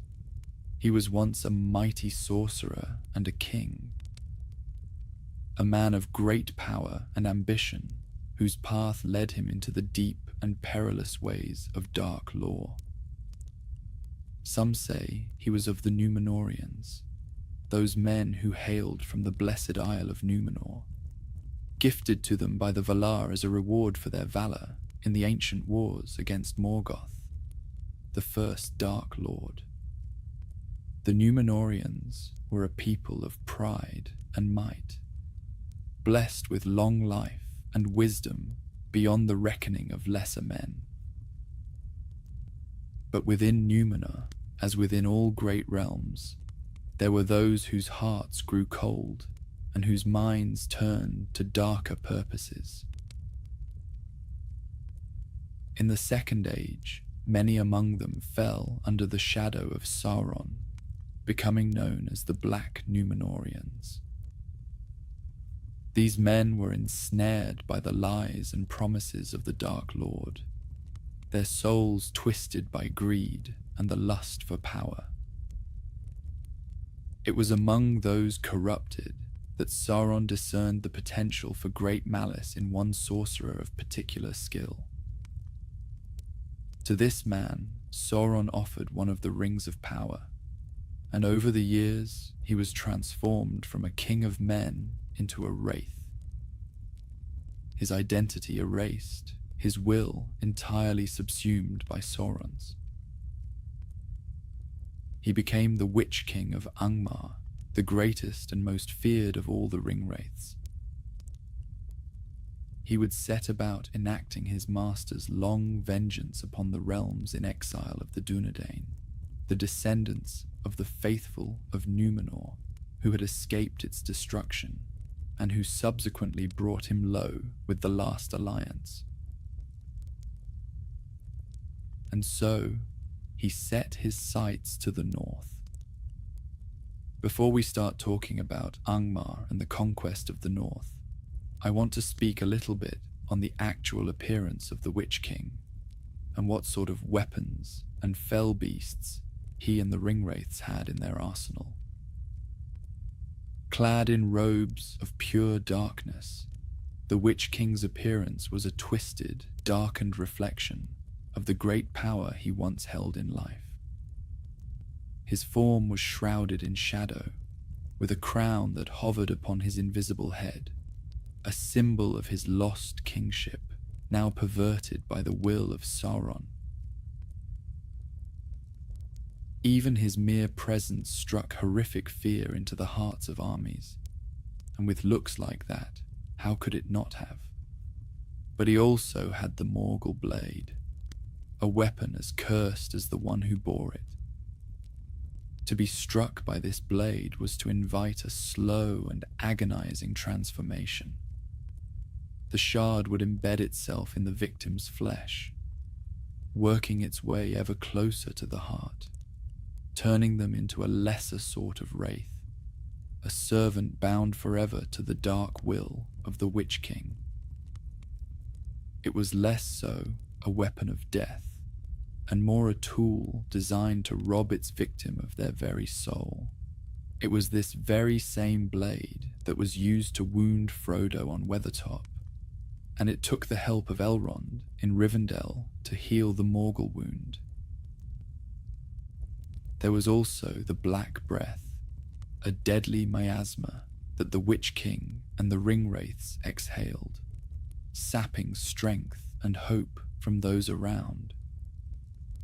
Their breath was poisonous, and that cursed blight caused people to fall into a dark, cold sleep, and maybe even never recover. The 9 rode black horses of Nightmare, a far cry from the noble steeds of the free peoples of Middle-earth. These horses were bred and twisted by dark sorcery, making them tireless, fearless, and swift. During the latter years of the Third Age, during the War of the Ring, these horses were swept away by a flood. And so Sauron gifted his Nazgul with dreadmounts, fell beasts known as Black Wings. These creatures had come from an older world, perhaps even surviving from the Elder Days. They were fed corrupted meat and bred to be as fearsome as the wraiths who rode atop them. But getting back on track, let's talk about the founding of Angmar, the Witch King's fortress. The northern reaches of Middle-earth, particularly the vast and storied lands of Eriador and Arnor, were once vibrant centers of Númenórean culture and power. Arnor, in its prime, stood as a mighty kingdom, founded by Elendil the Tall and his sons after the cataclysmic downfall of Numenor. It was a land of gentle hills and ancient forests, of lofty mountains and swift-flowing rivers, a realm of beauty, majesty, and deep-rooted heritage. Yet, as the ages wore on and the shadow in the east grew, the kingdom of Arnor fell into decline. Internal strife and the ambitions of lesser lords fractured the great realm into three smaller and weaker kingdoms: Arthedain, Cardolan, and Rudor.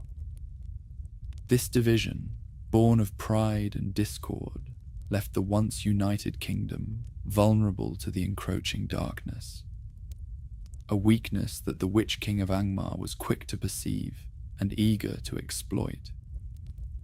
Far to the north of these beleaguered lands, beyond the Etten Moors and the high passes of the Misty Mountains, lay a desolate and forsaken region known as Angmar. This was a realm of bitter winds and barren plains.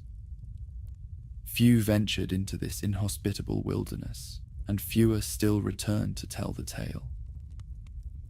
It was in this grim place that the Witch King chose to establish his dominion.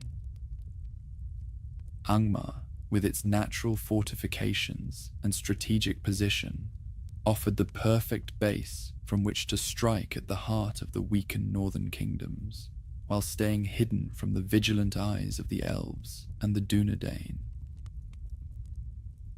In building his fell kingdom, the Witch King summoned all the dark and malevolent forces at his command. Orcs and trolls crept down from the mountains, wargs and wolves prowled out of the wilds, and men whose hearts had long been corrupted by the shadow answered his call.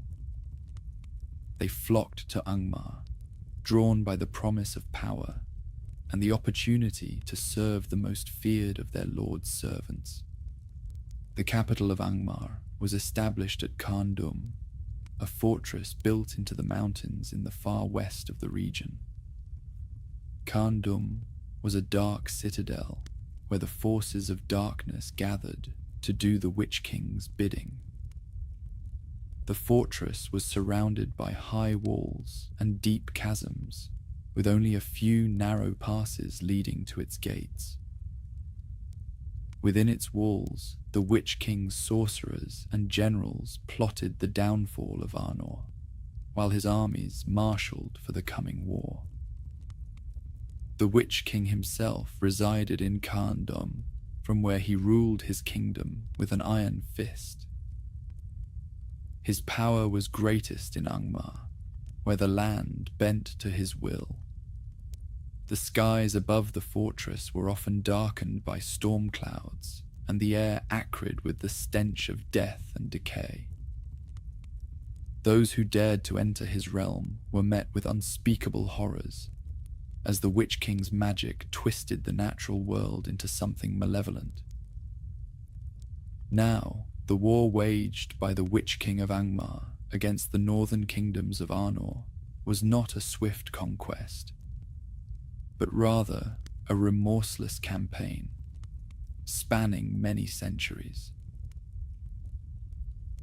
He did not want merely to subjugate these realms, but to obliterate them utterly, erasing their memory from the chronicles of Middle-earth.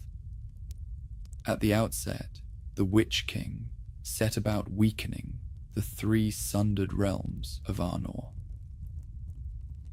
In Rudor, the line of the Dunedain had long since failed, and the land had fallen under the sway of lesser lords, easily seduced by promises of power. It was here that the Witch King first gained his foothold, placing a puppet upon the throne and fortifying the land with his own forces and other foul creatures drawn to his dark banner. With Rudor under his dominion, he turned his gaze upon Cardolan. Though stronger than its sister realm, Cardolan had been grievously weakened by war and plague. The Witch King's agents crept into its courts, spreading lies and sowing mistrust. Soon the kingdom found itself besieged on all sides, its people weary and demoralized, unable to withstand the relentless onslaught.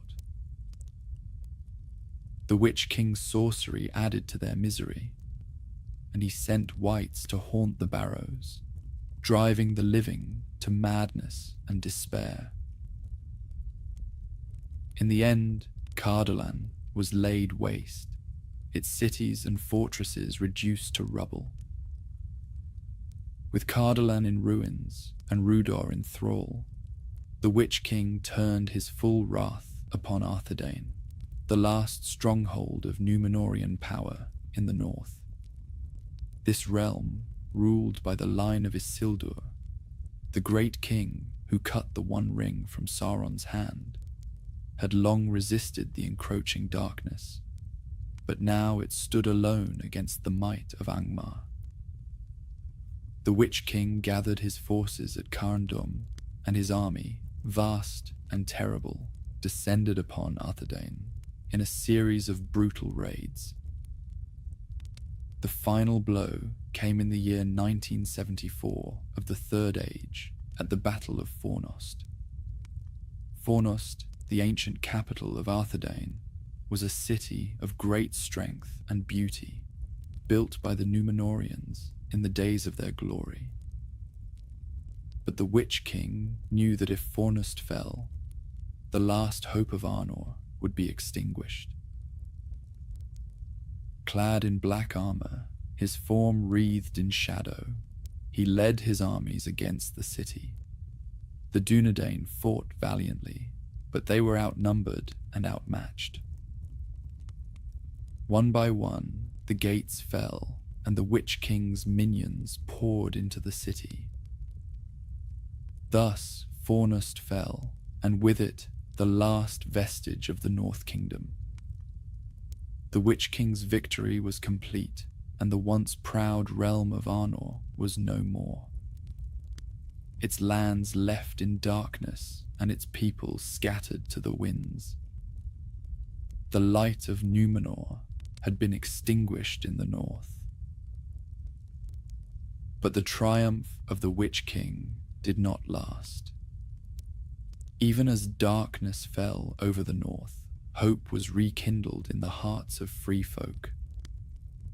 The remnants of Arnor, led by the steadfast Dunedain, took refuge in the hidden valleys and wooded hills, waging a silent war of resistance against their oppressor. To their aid came the elves of Lindon and Rivendell, and from the south marched the valiant men of Gondor, who had not forgotten their kinship with the north. Thus, a great alliance was forged to challenge the might of Angmar. In the year after Fornost's fall, this host advanced northward under the command of Erna, Prince of Gondor. Upon the plains near the ruined city, they met the armies of the Witch King in a battle terrible and bitter. The field ran red with the blood of men and orcs alike, but the resolve of the free peoples did not waver. Erna, in his wisdom, dispatched a swift cavalry force into the hills of Evendim, where they lay concealed. As the battle raged below, these horsemen swept down upon the enemy's flank like a storm unleashed, throwing the ranks of Angmar into chaos and despair. In the middle of all this mess, the Witch King sought to flee northward to his stronghold of Carndum. But from Rivendell came Glorfindel, the hero of old, whose might was undimmed by the passage of ages. Leading a host of elven warriors, they fell upon the retreating foe, and in that hour the Witch King himself appeared. Dark and fell, mounted upon a sable steed. He rode against Erna, and such was his dreadful visage that the prince's horse reared in terror, carrying its rider away despite his will. The Witch King laughed, a sound cold and cruel, but his mirth was short-lived. Glorfindel approached, his presence radiant and fearsome. On his white horse, the elf lord bore down upon the black-clad wraith, and the Witch King, sensing the might arrayed against him, turned and fled into the shadows. None saw where he went, and in the darkness he vanished without a trace. Erna, eager to pursue and finish what had been started, was held back by Glorfindel, who spoke the words that made his famous prophecy. "Do not pursue him. He will not return to these lands. Far off yet is his doom, and not by the hand of man shall he fall." Thus ended the reign of Angmar. The north was free, though scarred and desolate, and the kingdoms of old did not rise again. The Dunedain became a wandering people, keeping secret watch over the lands they once ruled. The elves bore their own losses, but found solace in the victory achieved. As for the Witch King, he fled to Mordor, where darker designs awaited him.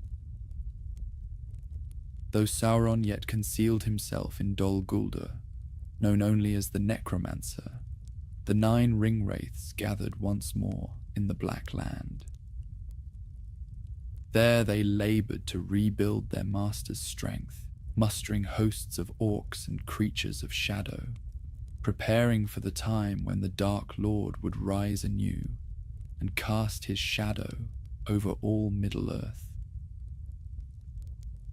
In the year 2000 of the Third Age, the ring-wraiths emerged from Mordor, their black banners flying as they set their sights on Gondor, a kingdom weakened by the ravages of the Great Plague and the Wainrider invasion. The Witch King led the assault, laying siege to the fortified city of Minas Ithil. After 2 years of relentless siege, the city fell to the Nazgul, who claimed it as their own. From that time onward, it was known as Minas Morgul, the Tower of Sorcery, a place steeped in the darkest of magics, where shadows whispered of ancient evils.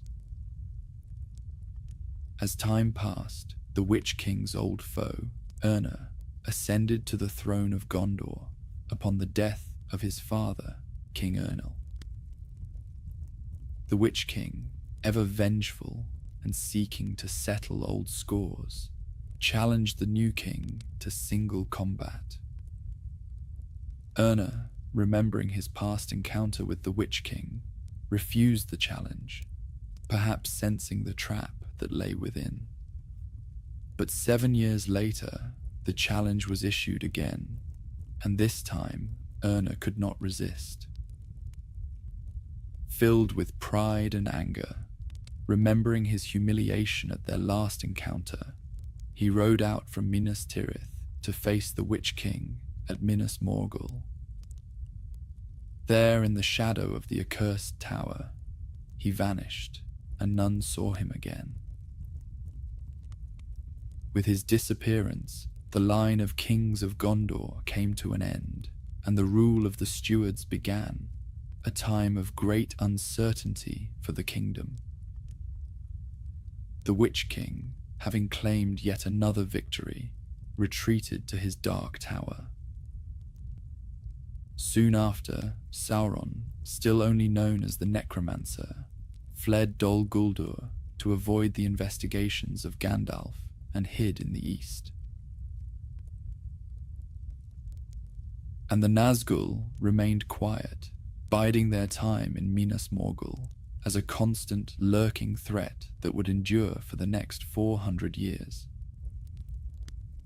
And in the year 2951 of the Third Age, Sauron cast aside all pretense and declared himself openly. He was bent on reclaiming the One Ring, the source of his power. So began the hunt, and the Nazgul, relentless as death, rode forth once more across the wide lands of Middle-earth. The War of the Ring was the final chapter in the long and bloody history of the Ringwraiths. It was during this time that Gollum, a wretched creature, twisted by the long years of possession of the ring, was captured. Through torment and the art of dark questioning, Sauron extracted from him the tale of how the ring had passed into his hands, then lost. But Gollum's words were misinterpreted by the Dark Lord, leading him to believe that the ring lay hidden near the Gladden fields where Gollum had once dwelled. So Sauron dispatched the Nine, led by the Witch King, to scour the lands of Eriador in search of his precious prize. Carmel, the lieutenant of the Witch King, scoured the vales of Anduin. But the land known as the Shire eluded him. Undeterred, the Witch King drove his forces north and west. But soon Sauron's gaze was diverted by events in Gondor and the treachery of Saruman, who sought the ring for himself. The Ringwraiths were sent to Isengard, where Saruman, with cunning words, deceived them into believing that Gandalf alone knew the whereabouts of the ring. Resuming their search, the Witch King and his wraiths came upon the traitorous Wormtongue, who spoke of Gandalf's passage through the Shire, and even of Saruman's betrayal. His life was spared, for the Witch King foresaw Saruman's downfall at Wormtongue's hands. The Nine then captured spies of Saruman, discovering maps of the Shire, and with them renewed hope in their dark quest. At Sarn Ford, the Ringwraiths encountered the Dunedain Rangers, valiant guardians of the North, who sought to hold them at bay. But the power of the Nazgul was too great, and the Rangers were overcome, with only a few escaping to warn their chieftain, Aragorn. But even as the Wraiths entered the Shire, the One Ring had already passed into the hands of Frodo Baggins, a hobbit. One of Saruman's former spies, now in service to the Witch King, saw Frodo vanish in a tavern, and reported as such. And so, the Witch King pursued the ring-bearer to Weathertop, where he struck Frodo with a Morgul blade, wounding him terribly. Though driven back by Aragorn's bravery, the Ringwraiths continued their pursuit to Rivendell until they were swept away downstream by the waters of the Bruinen, summoned by the elf Elrond's command. Defeated but not destroyed, the Witch King returned to Mordor, where he prepared for the eventual grand assault upon Gondor. Leading the hosts of Minas Morgul, he shattered the gates of Minas Tirith, only to be met by Gandalf upon Shadowfax, who stood against him. The Witch King rode his fell beast into the thick of the battle, where he turned his malice upon King Theoden of Rohan, striking him down. But Eowyn, the shield maiden of Rohan and the king's niece, disguised as a soldier, fulfilled the ancient prophecy, for she was no man, and she slew the Witch King with the help of the hobbit, Merry Brandybuck. And so it came to be that the greatest servant of Sauron was vanquished, and the tide of the Battle of the Pelennor Fields turned, heralding the beginning of the end for the Dark Lord's dominion.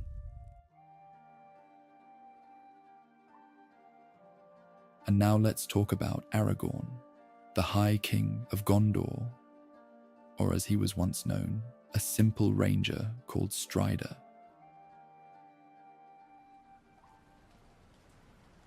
In the year of the Third Age, 2931, amid the wilds and whispers of the north, a child was born to Arathorn II, chieftain of the Dunedain.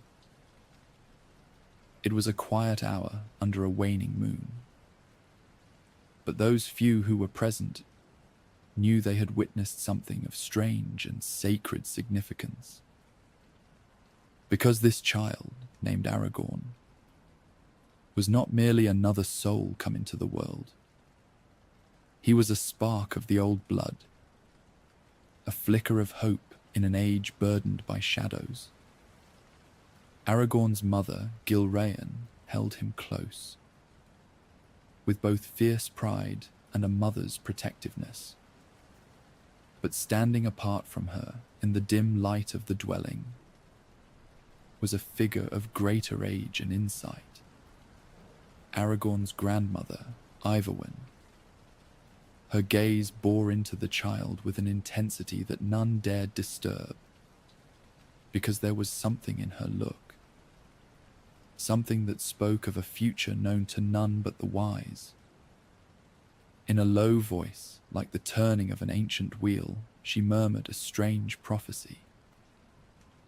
"This child," she said, "will one day bear upon his breast a stone of green, a symbol of hope to our people." The words held the still air, as if they'd left an imprint on the very room.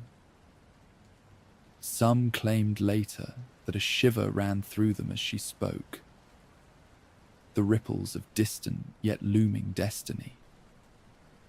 But this prophecy was not born of idle visions. Far to the west, in Valinor, a stone of emerald beauty had once been crafted by the hand of the mighty. The Elf Stone, or LOTR, it was called. A gem renowned among elves for its power to heal and preserve. Its color as pure and vivid as the untouched forests of Middle-earth. Legend told of its journey across lands and hands, eventually passed to Galadriel, Lady of Lothlorien, by Gandalf himself.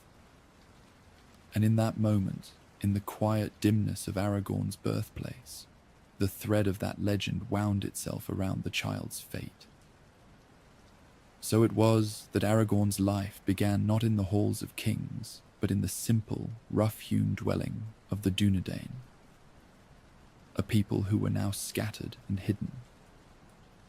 They were guardians of the north who lived in watchfulness, carrying the remnants of an ancient heritage. From the start, the weight of legacy clung to him. And though Aragorn knew none of this in his infancy, the world already seemed to look to him with an expectant eye. He was a child, a vessel of history and hope, whose tale would one day be told in song and legend. But fate would not be kind nor simple. And Aragorn's path was set not on gentle hills, but along shadowed roads and rugged trails. And so, in the heart of his people's hidden lands, the journey of the one called LOTR, though yet unnamed, began. As the seasons turned and the leaves of the north faded from green to gold, Aragorn grew from infant to toddler, bright-eyed and curious. But shadows, ever present and watchful, gathered in silence. Orcs roamed the hills and forests with renewed ferocity, stirred by a dark will that troubled even the wisest of the rangers. Arathorn, who you'll recall as Aragorn's father and chieftain, was stalwart and unyielding. And he took up his duty without hesitation, leading his people with the strength of old. Then came the fateful day. Aragorn was but 2 years old when his father rode forth on yet another patrol to defend their lands. At the head of his company, Arathorn pressed into the depths of the wild, where the evil was strongest. And there, amidst a brutal clash, an orc's arrow found its mark, piercing Arathorn's eye and ending his life. News of his passing reached the village with the hush of a cold wind, and a quiet grief settled upon the Dunedain. They had lost a leader, and Gilraen had lost her husband. But she bore her sorrow with a dignity befitting the wife of a chieftain, and her heart and mind turned to the future of her son. With Arathorn's death, a decision was made by the wise. Elrond of Rivendell, an elf lord of immeasurable wisdom and power, offered his hidden valley as a haven for the young heir. Rivendell, or Imladris, as the elves called it, was a place untouched by shadow, a sanctuary nestled between ancient peaks and cool flowing rivers, where time itself seemed gentler. And so, mother and child journeyed to Rivendell, hidden from the enemy's watchful eye. When they arrived, Gilraen was greeted by the kind and formidable Elrond, whose eyes glimpsed far beyond the present moment. As the Lord took Aragorn into his care, Gilraen, though heavy with sorrow, looked upon her son with a mother's pride.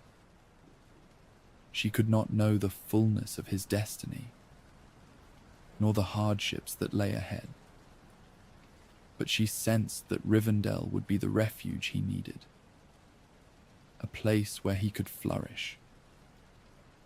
Elrond gave Aragorn a new name, Estel, meaning hope, in the tongue of the elves.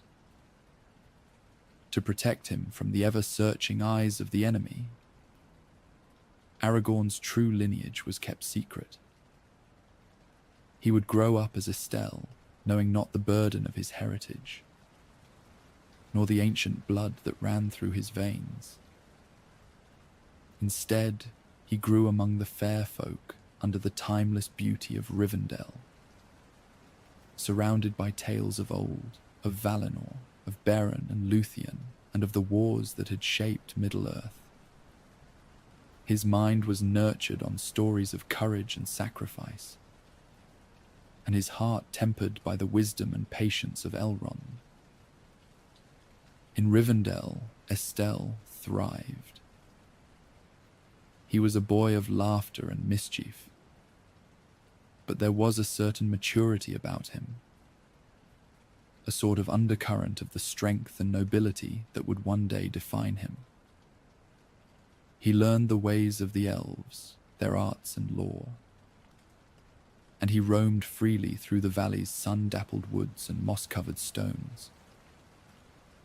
Often he'd be joined by Elrond's twin sons, Elrohir and Elladan, who, like elder brothers, took him on small journeys beyond Rivendell's borders, teaching him the ways of sword and bow, the secrets of the forest, and the level of vigilance needed from those who guarded the north.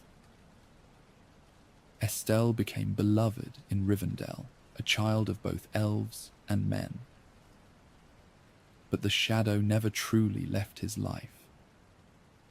He was a descendant of kings, and the enemy's gaze ever watched the hidden places of the world.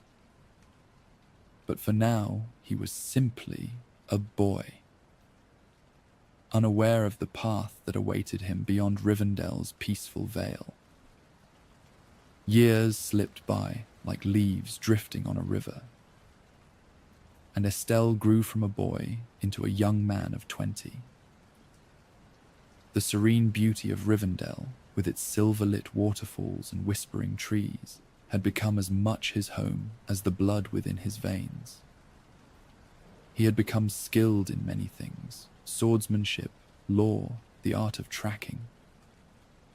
all taught to him by elves, whose knowledge stretched back to ages before men had even awoken. But for all his training and knowledge, he sensed a gap in his own history, an unspoken mystery that eluded him at every turn. One evening, after returning from a journey with Elrohir and Eladan, Estelle was summoned by Elrond. The elf lord stood by a window overlooking the valley, bathed in the soft light of the setting sun. There was a distant solemnity in his gaze. It was then that he spoke his true name, told him of his father, and gave him the heirlooms of his house. Elrond took a deep breath and said, "I am not your father, but I love you as a son. For me, you are precious beyond measure. I tell you this now because your destiny is one of high deeds and peril.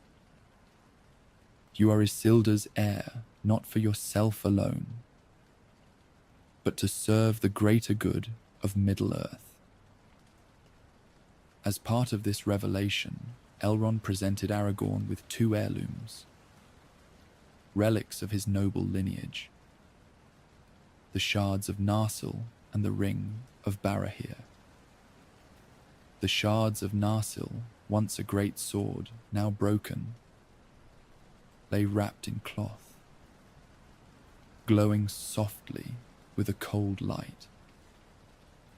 It had been wielded by his ancestor, Elendil, in the battle against Sauron, and had been used to cut the One Ring from his hand. And though the sword had shattered, it was a symbol of great might. The Ring of Barahir, crafted in a distant age, had been passed down through the line of Isildur.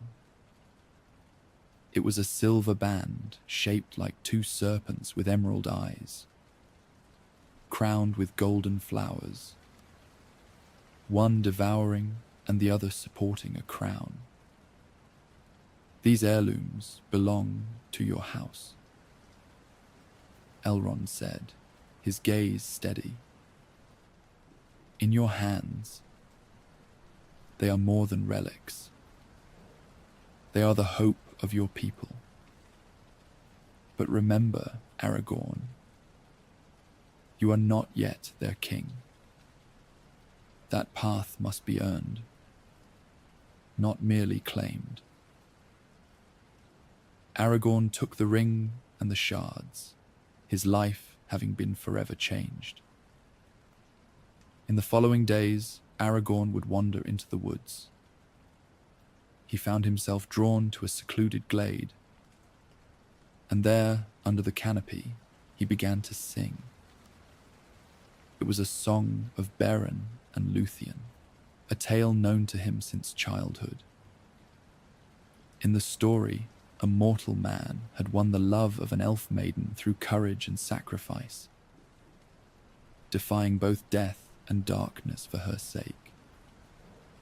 As he sang, a figure appeared, stepping softly through the trees. Her presence was like starlight come to earth, radiant and ethereal.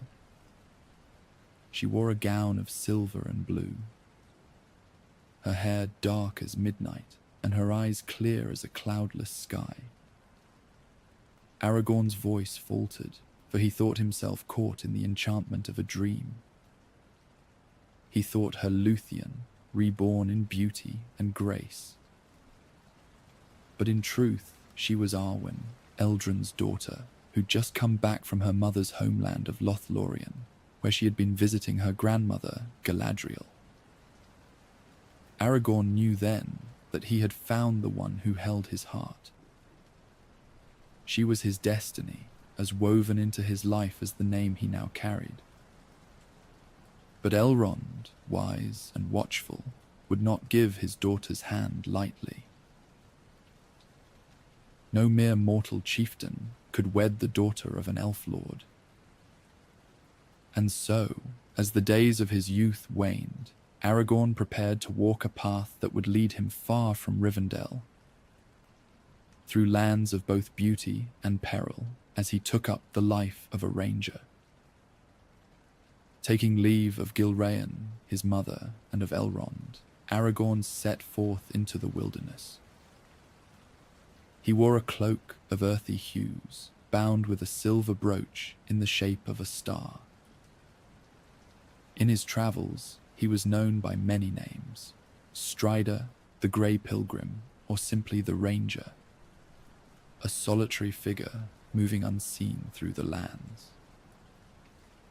Few knew of his true lineage, for the Dunedain were a scattered people, fading into legend. Their presence in the world felt only in whispered tales of their watch against dark forces.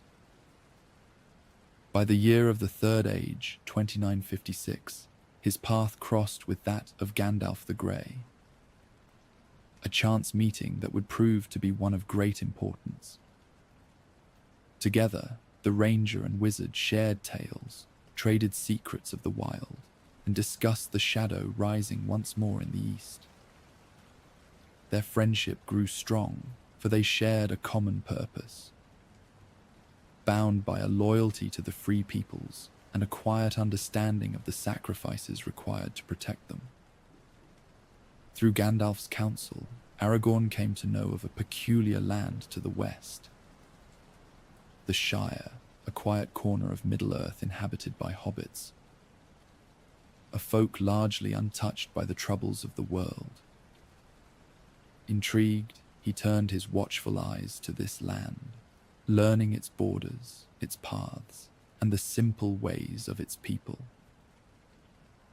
The hobbits knew him only as Strider, a weathered traveller who passed through their countryside, often going alone into the wild places where even the boldest among them dared not tread. From the rugged lands of Eriador to the highlands of the Misty Mountains, he explored with the ease and stealth of one well versed in the hidden trails and secret passes of Middle-earth, sometimes in the company of his kin, the Dunedain Rangers. Then in 2957 of the Third Age, a new call came, pulling him southward into realms of men. It was in Rohan, among the Rohirrim, that he first entered into service as a warrior, though few knew him for what he was. Among them, he was simply a tall, mysterious figure, with sharp eyes and swift hands. He rode among their ranks and gained their trust, earning the respect of their king, Thengel. Though he wore no crown and carried no emblem of his birthright.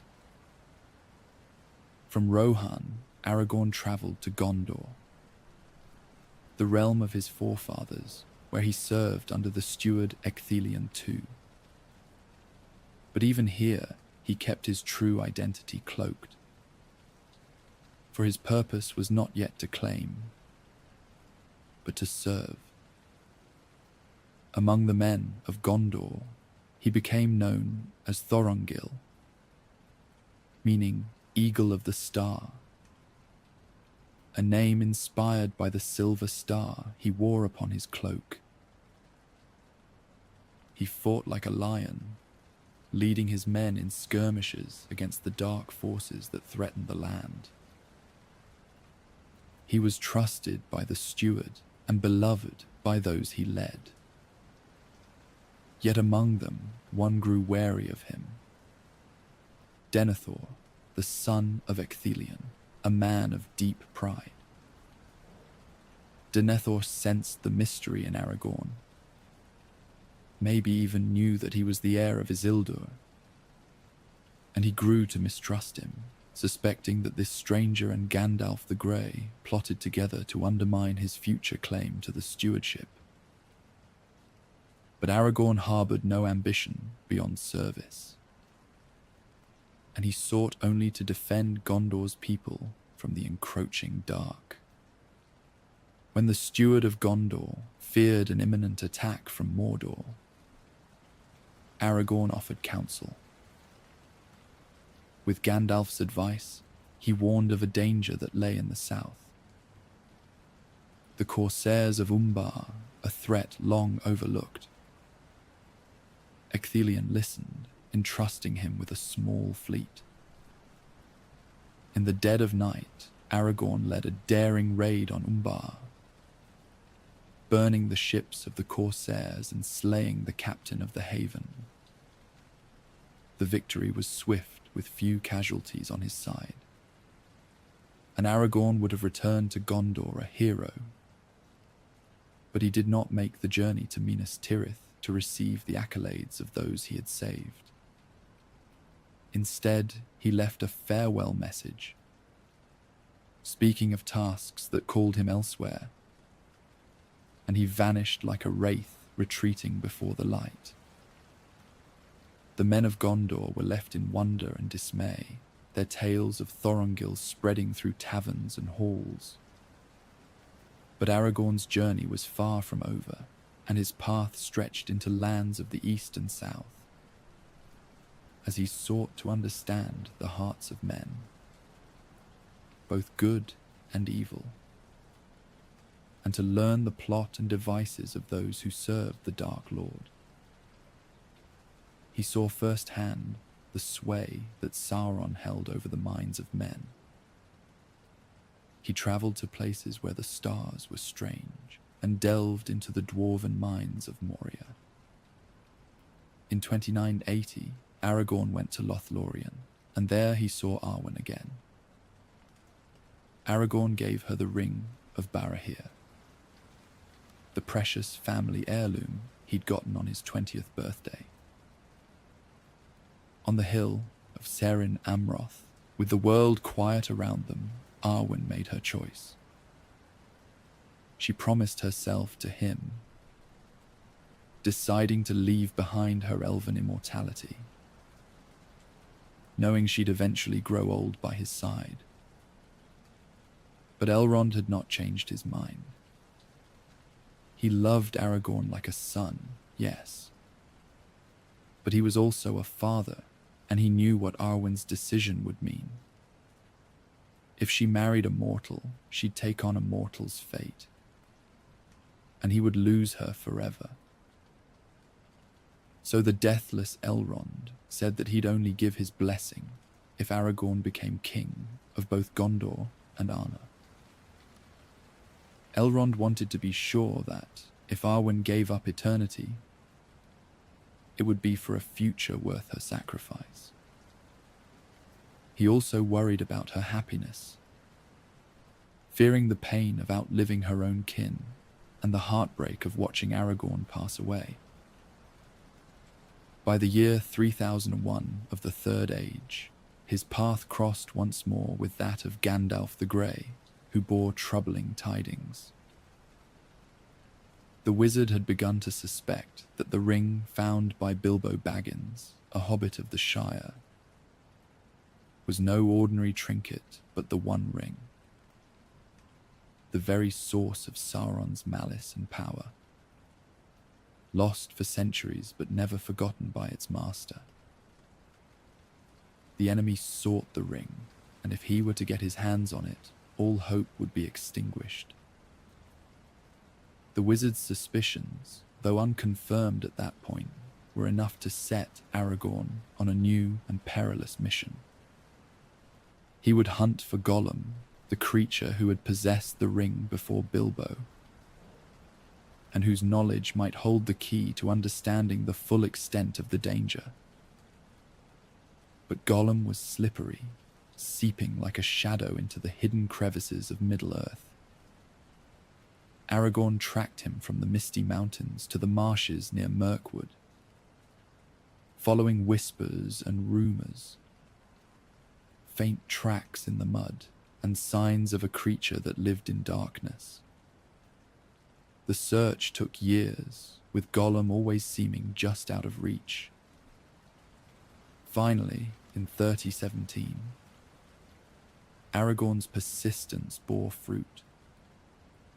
he overtook the creature Gollum in the bleak and desolate dead marshes, a place where the spirits of long-dead warriors brimmed beneath the surface of the water with pale and ghostly faces.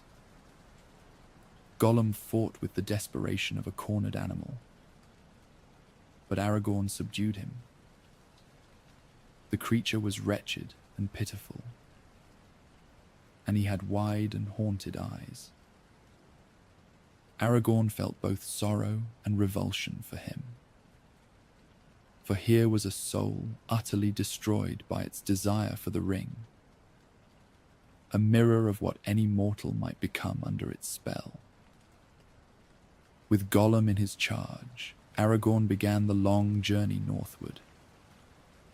They moved under cover of night, avoiding roads and known trails, for he knew that Sauron's gaze was ever searching, and the presence of Gollum, however wretched, could attract the enemy's attention. They crossed the Anduin at San Geber, a treacherous stretch of river, and pressed onward through the forests of Fangorn. From there, they passed into the borders of Lothlorien, where the elves, hearing of his purpose, sent word to Gandalf. At last, they reached the realm of Thranduil, king of the Woodland Realm, and Aragorn entrusted Gollum to the elves for safekeeping. For although the creature was bound and held captive, Aragorn knew that Gollum's mind was a maze of treachery, driven by his own insidious cravings. The elves of Mirkwood would guard him until Gandalf could question him. Aragorn returned west, guided by rumors of stirring shadows. His watch took him to the borders of the Shire, where, as I'd said before, the hobbits knew him as Strider, a ranger of the north. They knew little of his true purpose, nor of the dangers he faced to keep their land safe. The Shire was untouched by war and shadow, a place of warmth and simplicity, and Aragorn knew that its innocence was worth preserving at any cost. He grew fond of its rolling hills and green fields, of the quaint villages and bustling inns where hobbits went about their lives with little thought to the troubles of the outside world. Then, in late September of 3018, Gandalf's message reached him. Frodo Baggins had left the Shire, bearing the ring. The time had come to reveal himself fully, to cast aside the guise of a mere ranger and take on the role of protector. Aragorn journeyed swiftly to Bree, where he crossed paths with Frodo and his companions in the Prancing Pony. They were not doing a good job of staying under the radar, especially when Frodo unwittingly vanished from sight in the common room, causing a stir among the patrons. Aragorn understood the gravity of the situation, the folly of drawing attention to oneself in such dangerous times. Taking Frodo aside, he revealed to him the danger that pursued them. The Black Riders, the Nine, were close at hand, and their mission was nothing short of dire. By the way, I have a whole separate video that covers the Black Riders, or the Nazgul as they're also known, so check that out if you want an in-depth lore dive about them. But getting back to it, through hill and hollow, forest and plain, Aragorn led the hobbits, his senses attuned to every whisper of danger, every sign of pursuit. His plan was to lead them to Weathertop, where he hoped to gain sight of Gandalf or some sign of their path. But on that fateful hill, they were ambushed, and Frodo fell under the terrible blade of the Witch King himself. wounded by the Morgul blade. Aragorn fought off the ring-wraiths, wielding fire to drive them back. But the wound left Frodo weakened, his life slipping as the darkness crept into him. Their journey became a race against time. As Aragorn cared for Frodo with tireless devotion while still leading the hobbits. At last, as hope seemed all but lost, they were met by Glorfindel, an elf lord of great power, who rode with Frodo urgently to Rivendell. In Rivendell, Frodo was healed. Or at least as healed as he could be from a Morgul blade wound. Aragorn's journey to Rivendell brought him face to face with a challenge greater than any he'd faced up to that point. The Council of Elrond had been convened, a gathering of free peoples, each bringing tales from their corner of the world. Of shadowed lands and skies darkening with evil. From far and wide they'd come. Elves, dwarves, men, and even the hobbits, who were the smallest but held the heaviest burden of all.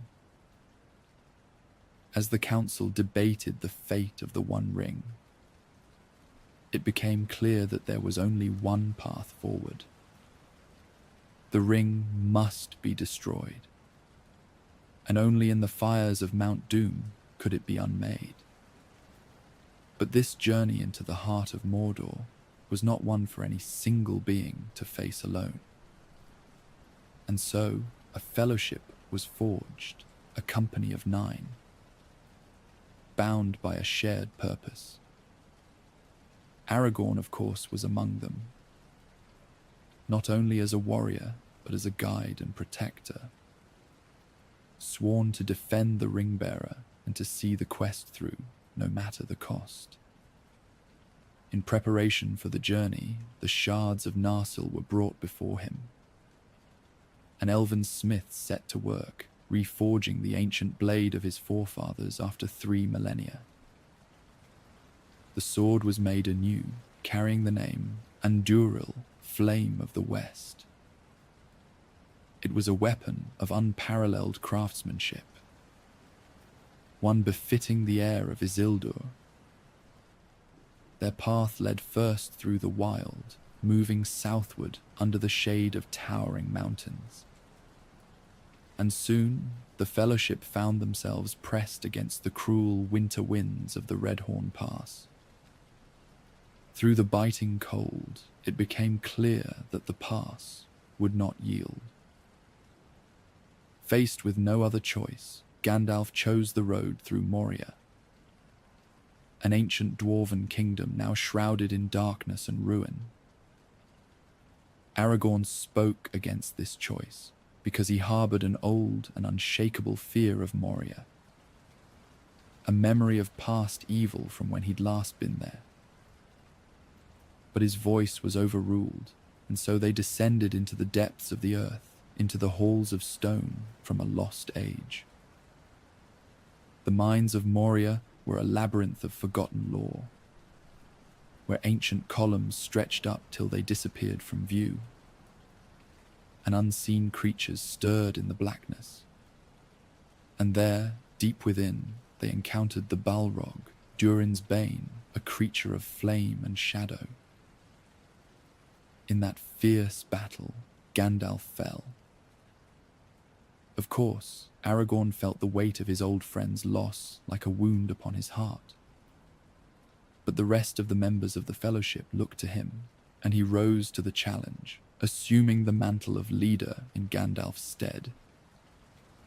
Their journey took them to Lothlorien, the Golden Wood, where the Lady Galadriel received them. In her presence, Aragorn felt a strange familiarity, for she spoke to him as one who knew the road he must travel. She gifted him the Elfstone, a green gem that would become a symbol of his kingship and the name by which he would one day be known, Elisar. The Fellowship departed Lothlorien, and each of them bore gifts that would guide and protect them in the trials to come. But the Fellowship's unity was soon tested. At the Falls of Rauros, Frodo faced the terrible choice of his path. And Boromir, who was another member of the Fellowship, was overcome by the lure of the ring. It had a way of getting into people's minds, even the strongest. The brave son of Gondor was no exception.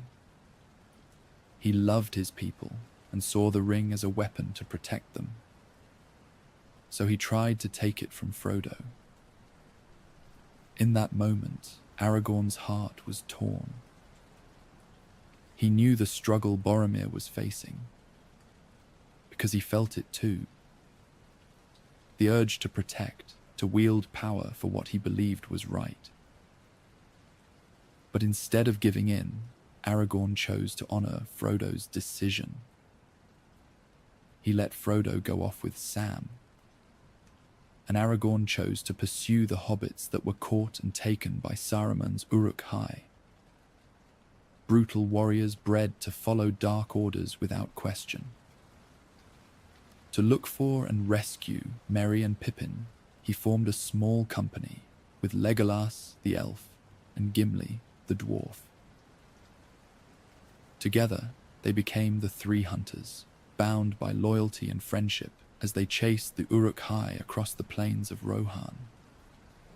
In the fields of Rohan, they met Éomer, a warrior of fierce loyalty and pride, who led the riders of Rohan. Now, Rohan was a land of horse lords, warriors who lived and died in the saddle, and Éomer was one of their finest. He immediately saw the bearing of a lord in Aragorn. Though he wore no crown, there was a nobility about him. The warrior respected that, and he lent the Three Hunters horses, giving them a chance to keep up with the relentless march of the Uruk-hai. Their chase led them to Fangorn Forest, an ancient, eerie wood, where legends said even the trees had a will of their own. But instead of finding Merry and Pippin, they instead came across a familiar figure reborn. Gandalf, now as Gandalf the White. He'd returned with a power even greater than before, ready to help Middle-earth once again. Together they rode to Edoras, the heart of Rohan, where they found King Theoden under a dark spell, his spirit dulled by the poisonous influence of Saruman.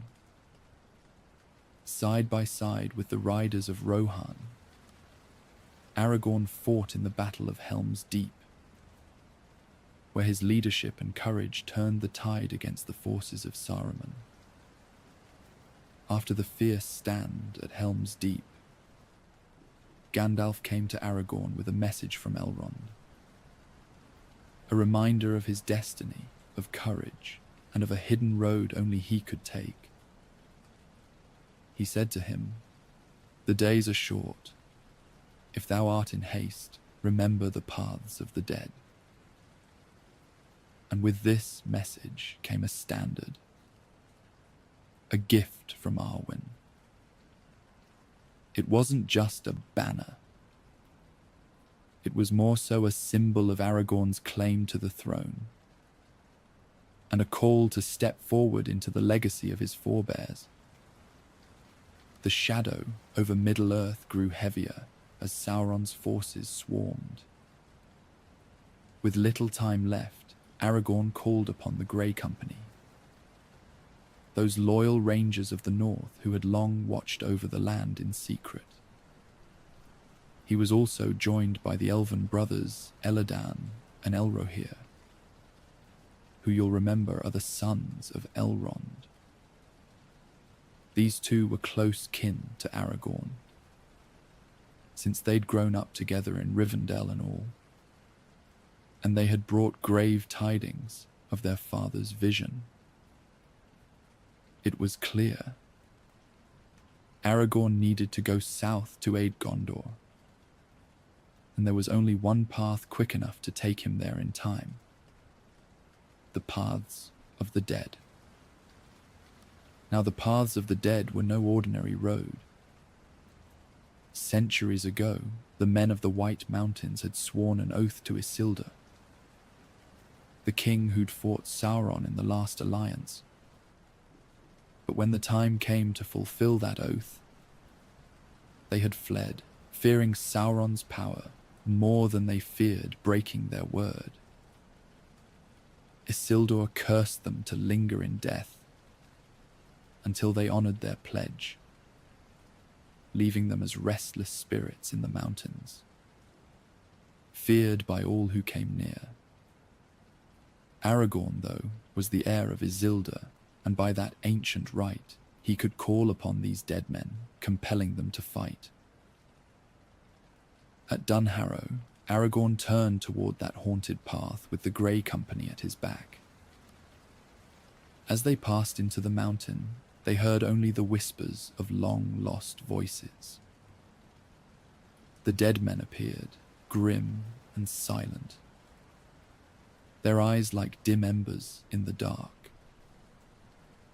Aragorn did not flinch. He called them to fulfill their oath, to follow him to war and earn peace at last. Bound by his command and the hope of release, the dead men rallied behind him, forming a spectral army, one that could strike terror into the heart of Sauron's forces. With this ghostly host, Aragorn took to the captured ships of the corsairs of Umbar, pirates and allies of Mordor. Sailing up the Anduin River, he reached Minas Tirith just as the city was on the brink of falling. Above the battlefield, he unfurled the banner of Elendil, his ancient line. The black standard bore a white tree, 7 stars and a crown, the symbols of Gondor reborn. He was the king returned, a figure of hope for the free peoples of Middle-earth. When the dead swept over the Pelennor fields, their silent, dreadful presence turned the tide of battle. Orcs, men, and creatures alike scattered before them, their dark allegiance shattered in the face of these ancient shades. The light of Numenor's legacy shone through Gondor's darkest hour. As the battle waned, the dead men's oath was fulfilled. With his blessing, Aragorn released them from their curse, allowing them to fade into peace at last. After the brutal clash on the Pelennor fields, as the dust settled and the city mourned its losses, Aragorn held back from claiming the throne outright. He knew that the true enemy, Sauron, was yet undefeated, and until that darkness was dispelled, his task remained unfinished. Instead of seizing power, he slipped into the houses of healing, where the wounded lay in desperate need.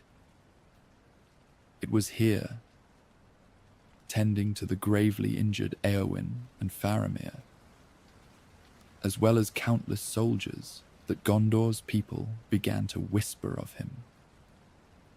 The hands of the king are the hands of a healer, they murmured, recalling an old prophecy. But soon came the final test. Aragorn rallied the armies of the West for one last march, leading them to the very threshold of Mordor itself, the Black Gate. It was a bold, almost reckless maneuver, but it had a purpose: to draw Sauron's gaze away from Frodo and Sam, who were slipping through the enemy's very heart to reach Mount Doom. This desperate stand at the Black Gate was a gamble that only a true leader could wager. Under the shadow of Mordor, Aragorn and his allies faced Sauron's might. holding the line with the full knowledge that this could well be their last fight. In the fiery chasm, the One Ring was finally destroyed. Sauron's power shattered, his armies scattered, and the Dark Lord's shadow lifted at last. With that, Aragorn's journey reached its ultimate turning point. The threat that had haunted Middle-earth for so long was gone, and the path to Gondor's throne was finally clear. After that, Aragorn returned to Minas Tirith, where he was crowned King Elessar, and the city rejoiced in the return of its king. He was united with Arwen, who came to Gondor and pledged her love to him in marriage, since he'd met Elrond's standards.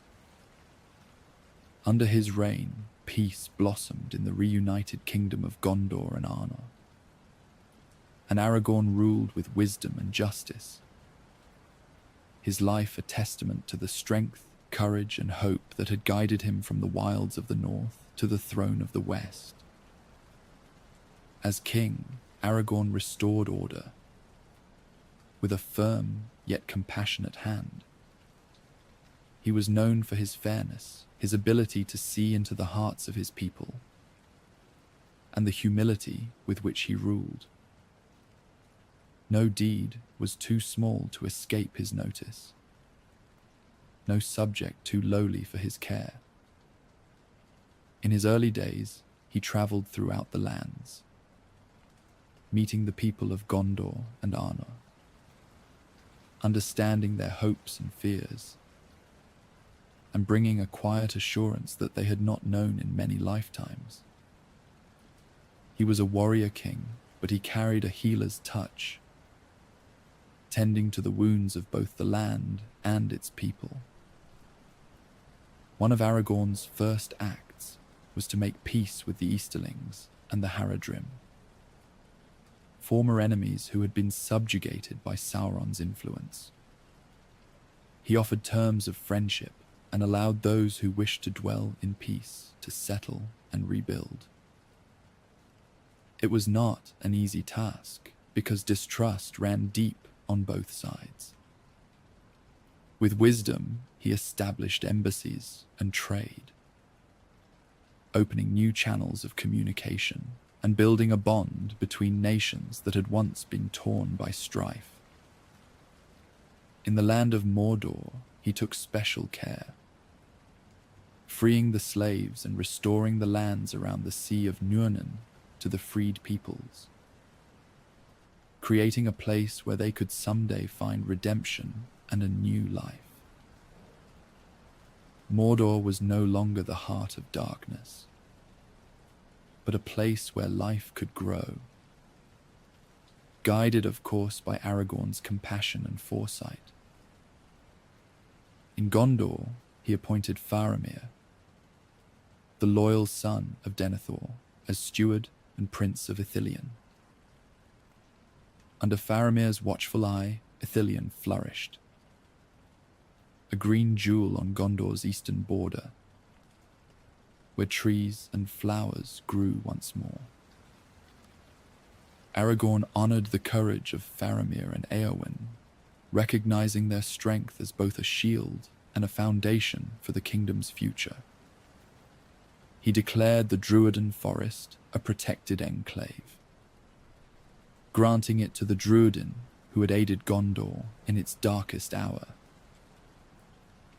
Northward, Aragorn restored the kingdom of Arnor. In the ruins of Númenor, he rebuilt a seat of power, establishing a home for those who had long wandered in shadow.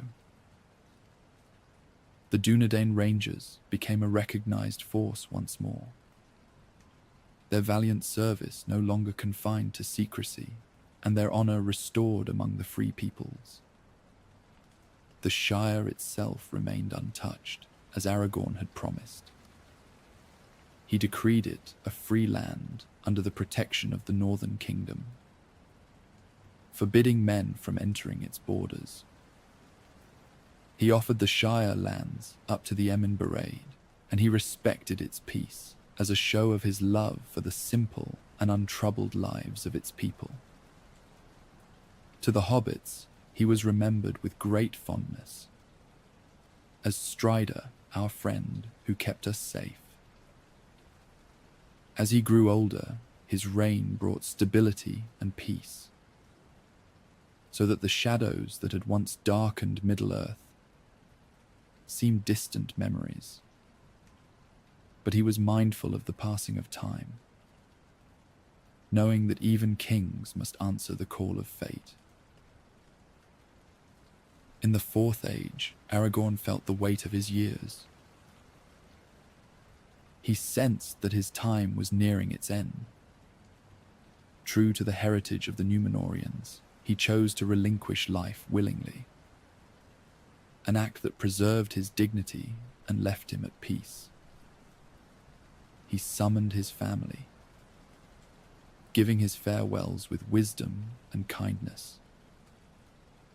Eldarion, his son and heir, stood beside him. Aragorn looked upon him with pride, because he knew that the legacy of the Dúnedain would continue, bound to the land and its people. Arwen, his beloved, stayed by his side. They'd shared a love rare and steadfast, a bond that had defied the years. But she knew this day would come, the moment she had pledged her hand to him. Aragorn spoke to her in his final hours, a tender parting that brought a measure of solace amidst all the grief. In the House of the Kings, Aragorn lay himself down and took his final rest, passing from life as a king in both dignity and peace.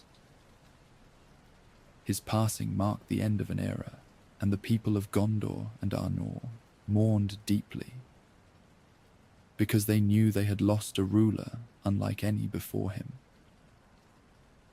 Arwen departed to the silent forests of Lothlórien, where she lay herself to rest upon Carin Amroth, leaving her life with the dignity of the Eldar, joining her beloved in the shadowed lands beyond mortal reach. The legacy of King Elessar endured long after his passing. Eldarion ruled in his stead, guided by the teachings of his father, and the line of the Dúnedain continued through him, bringing wisdom and honor to the kingdoms of men. Stories of Elessar's reign were passed from father to son, mother to daughter. Tales of the king who had come from shadow to light, who had healed the land and led his people to peace. His name became a touchstone of hope and resilience, his deeds immortalized in song and tale. Thus, the life of Aragorn, son of Arathorn, came to an end. But his spirit lived on in the land he had loved, in the people he had served, and in the peace he had fought so hard to achieve.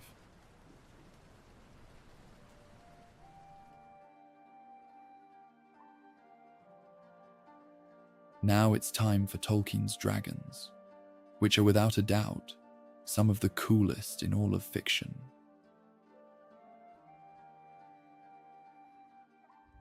Let's take a closer look at where it all began. You see, the story of dragons, like many things in Tolkien's world, starts with the grand tapestry of creation and the first notes of discord that crept into it. In the beginning, before the world was shaped, there was Eru Ilúvatar. He is known as the One, the supreme creator of all, existing beyond time and space, and the source from which all existence flows. Eru Ilúvatar is a figure of immense mystery and power, the ultimate architect of the universe, whose thoughts gave birth to everything that was, is, and will be. From his thought came the Ainur, the Holy Ones, who were the first beings created by Eru. The Ainur were spirits of immense power and wisdom, each of them embodying a particular aspect of Eru's thought and purpose. Sound familiar? They are akin to angels or demigods, existing in a realm beyond the physical world, in the timeless halls. The Ainur were given the task of shaping the world according to Eru's grand design, bringing his vision into reality through their collective will and creativity. Each Ainu, singular of Ainur, had their own unique gifts and qualities, and they were divided into two groups. The greater Ainur, known as the Valar, who would take on the most significant roles in shaping and governing the world, and the lesser Ainur, known as the Maya, who served the Valar and aided in the execution of Eru's grand plan. Among these Ainur, one stood out for his immense power, brilliance, and ambition: Melkor. It's here that our tale takes a darker turn. You see, Melkor was the mightiest of the Ainur, blessed with power that surpassed his peers. But with great power often comes great desire, and Melkor's heart was filled with a yearning to create, to dominate, and to bend the world to his own will. He wasn't content to simply follow the designs of Ilúvatar.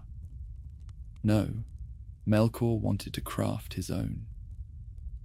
So as the Ainur sang the world into being, it was Melkor who introduced the first notes of discord, a disharmony that would eventually manifest in the very fabric of the world itself.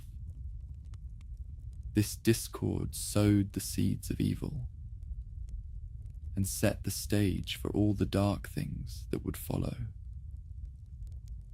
After the world was shaped, Melkor descended into it, taking on physical form and setting himself up as a Dark Lord. He sought to dominate all of Arda, the world, and to make it his own. It's important to note here that in those early days, there was no Sauron, no orcs, and no dragons.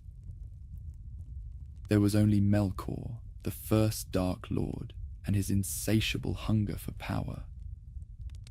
Now, Melkor wasn't alone in his endeavors. He had a following, a group of lesser Ainur who were drawn to his strength and vision. Among these followers was a Maya named Mairon, who you might know better as Sauron. He was perhaps the mightiest of them and was corrupted into the dark service. But we'll get to him in due time. For now, let's focus on Melkor and the first of his fearsome creations. To truly understand the dragons, we must first understand what drove Melkor to create such creatures. His ambition wasn't just to rule, it was to corrupt, to twist the beautiful things of the world into forms that served his purposes. He sought to mock the works of the Valar, who, as a reminder, are the higher order Ainur that remained faithful to Ilúvatar, by creating twisted imitations of their creations.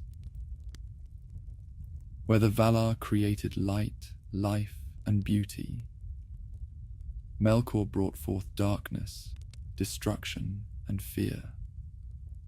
It was from this dark desire that the dragons were born. They were not simply beasts of fire and fury. They were manifestations of Melkor's will, imbued with his malice and hunger for destruction. But creating such creatures was no small feat. It required time, power, and the right conditions.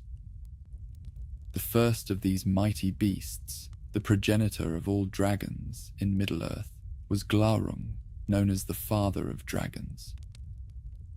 But before we dive into his tale, let's take a moment to appreciate what Melkor had wrought in him. Glaurung wasn't just a dragon. He was a weapon, a tool of domination, and a symbol of Melkor's enduring influence over the world. And so, it was with Glaurung that the Age of Dragons began. A time of fire and fear, of cities laid to ruin and of heroes tested in the crucible of battle. But even in this darkness, there were glimmers of hope. Moments of defiance that would shape the destiny of Middle-earth for ages to come. Let's turn our attention now to the first age of Middle-earth, a time when the world was young and the shadow of Melkor lay heavy across the lands. The first age was an era of great heroes and epic conflicts, where the forces of light and darkness battled for dominion over the world. It was a time when the elves first came into their full power and beauty, establishing great kingdoms, and when men awoke and began to play their part in the unfolding drama of Middle-earth. Beleriand, a vast and fabled region in the northwest of Middle-earth, was once the heartland of powerful elven kingdoms. These realms were ruled by mighty elven lords. This age was marked by the long and bitter struggle against Melkor, who had by then taken the name Morgoth, meaning Black Foe of the World, a name given to him in hatred by Fëanor, the greatest of the elven craftsmen. Morgoth sought to dominate all of Middle-earth, twisting it to his will and spreading his malice far and wide. His stronghold was the mighty fortress of Angband, from which he unleashed his dark legions upon the free peoples of the world. Glaurung wasn't like the dragons you might be familiar with from other stories. He didn't have wings, nor could he fly. Instead, he was a massive, serpentine beast, covered in scales as hard as iron, with a belly full of fire and a mind as sharp as any sword. But what truly set Glaurung apart was his intelligence. He wasn't just a beast. He was a creature of malice and craft, capable of deceit and manipulation just as much as he was capable of destruction. Glaurung first emerged from Angband, the fortress of Morgoth, in the year 260 of the First Age. At this time, the elves of Beleriand were still holding their own against Morgoth's forces. But the appearance of Glaurung began to shift the balance of power. The great dragon led a host of orcs in an assault on the elven strongholds, and his presence on the battlefield was like nothing the world had ever seen. Imagine, if you will, the terror of facing such a creature. He and his kind were unlike anything Middle-earth had come across. A monster born from nightmares. His breath carried the stench of death. His scales were an unyielding armor, and his gaze alone could paralyze even the bravest of warriors. The elves, valiant as they were, stood little chance against Glaurung in the open field of battles, and the shadow of doom began to creep over Beleriand. But as with all good tales, there was a twist. For Glaurung, for all his might, was still young and perhaps a bit too eager to prove his strength. His attack was premature, and the elves, under the leadership of Fingon, managed to drive him back to Angband. For a time, he was contained, and the elves were given a brief respite from the terror he had unleashed. This early encounter with the beast, though, was just a taste of what was to come. Over the years, as the war against Morgoth dragged on, Glaurung grew in power and cunning. He became a key weapon in Morgoth's arsenal, not just for his strength in battle, but for his ability to corrupt and manipulate those he encountered. Perhaps even more fearsome than their physical might were dragons' ability to wield a form of dark magic known as dragon spells and trances. Some dragons possessed an almost hypnotic power that allowed them to cast spells over their victims, ensnaring their minds and bending their wills to the dragon's malevolent purposes. Glaurung in particular was infamous for using his powers of deception and mind control to manipulate others, leading them to acts of despair and madness. His gaze alone could place individuals under a trance, leaving them paralyzed and helpless as he wove his dark magic around them. One of the most tragic tales involving Glaurung is that of Turin Turambar, a man cursed by Morgoth and driven to a life of sorrow and despair. Turin's story is a long and complex one, filled with twists of fate and moments of profound tragedy. But it is Glaurung who plays a pivotal role in his ultimate doom. He used his dark magic and his malevolent intelligence to torment Turin, leading him to commit terrible acts without fully understanding the consequences. His method was insidious. He manipulated Turin's perception of reality, clouding his judgment and sowing seeds of doubt and mistrust. Through subtle lies and twisted truths, the dragon convinced Turin that those closest to him, his friends, his allies, even his own family, were his enemies. In one of his most heinous acts, Glaurung deceived Turin into abandoning his beloved sister Ninor, whom the dragon had previously ensnared in his spell of forgetfulness, erasing her memory and leaving her vulnerable and alone. Through this manipulation, he turned Turin against those he loved, isolating him and driving him deeper into despair. The dragon's deception was so complete that Turin, in his confusion and anguish, committed acts that would haunt him forever. In the end, it was Turin's own hand that ended his life. But it was Glaurung who had set him on that path, laughing all the while at the misery he had caused. And yet, for all his power, the wicked beast was not invincible. Glaurung met his end at the hands of Turin, who, driven by a mix of courage, desperation, and the overwhelming desire for vengeance, confronted the dragon in a final, fateful encounter. With a heart heavy from the grief and torment Glaurung had inflicted upon him and his loved ones, Turin sought to put an end to the creature's malevolent influence.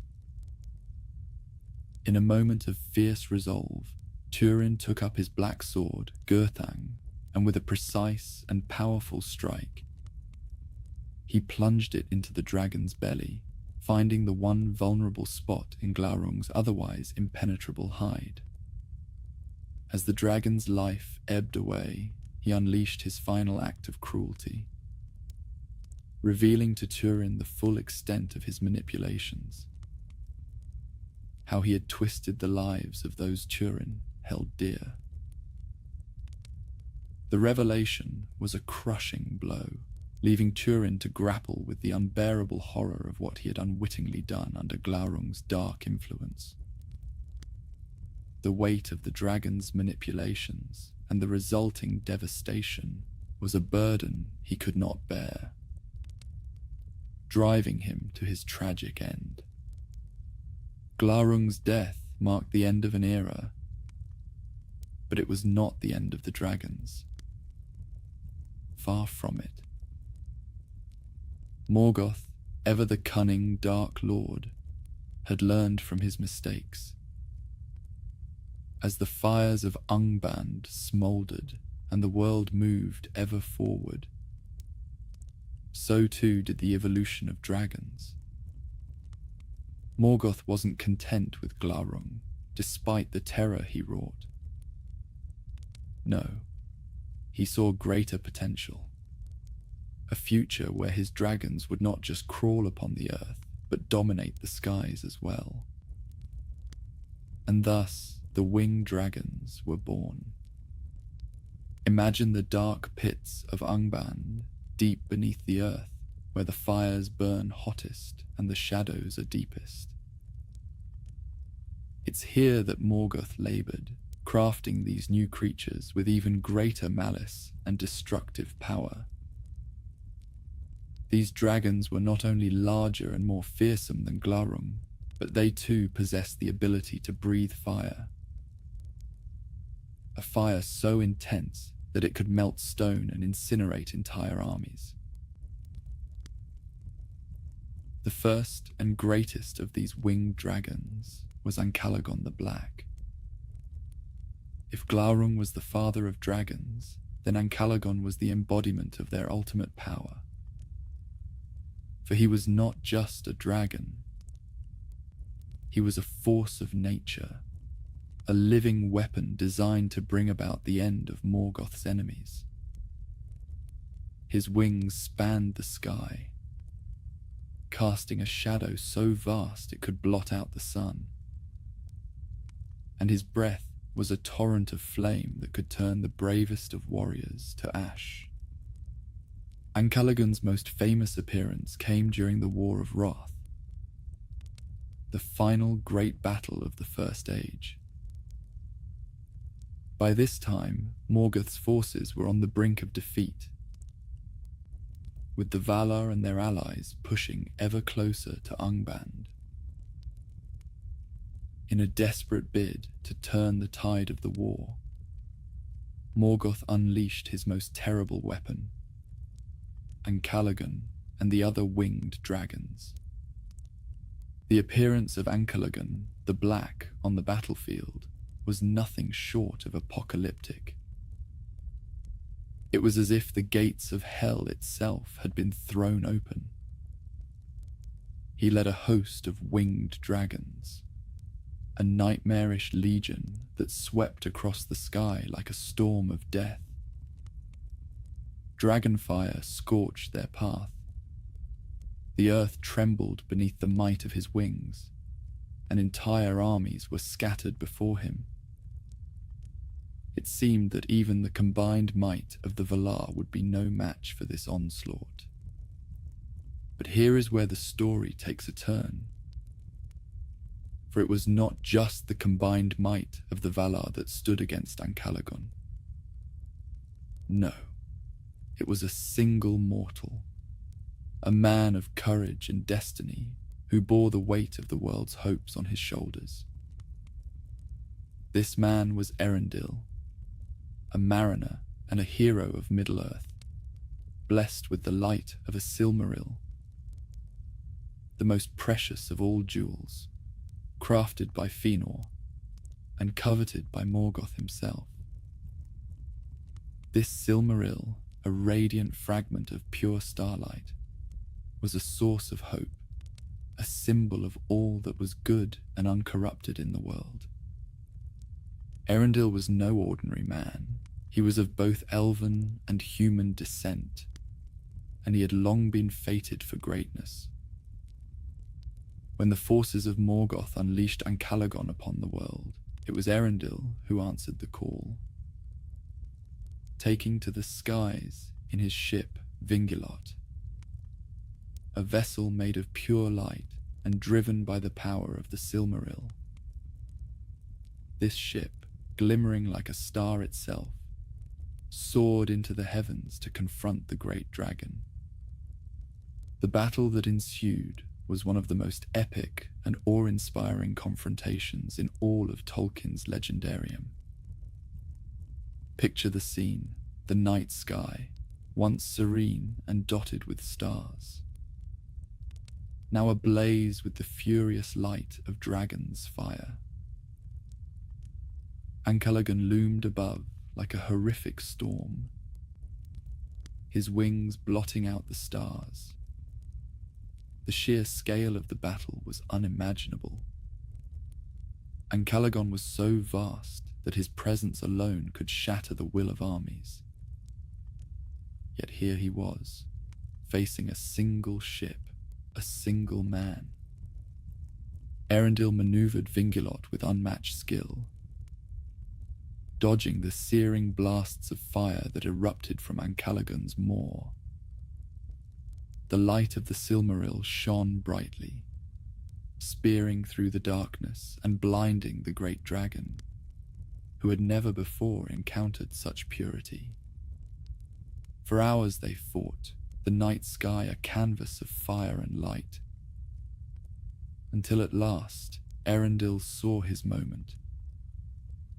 With a courage that defied all fear, he drove his ship directly at his foe, the Silmaril's light piercing the dragon's black heart. The mighty Ancalagon, the most fearsome of all Morgoth's creations, roared in agony as the light of the Silmaril seared his very essence. And then, with a final, earth-shattering blow, Erendil struck down the great dragon. Defeated and mortally wounded, he fell from the sky.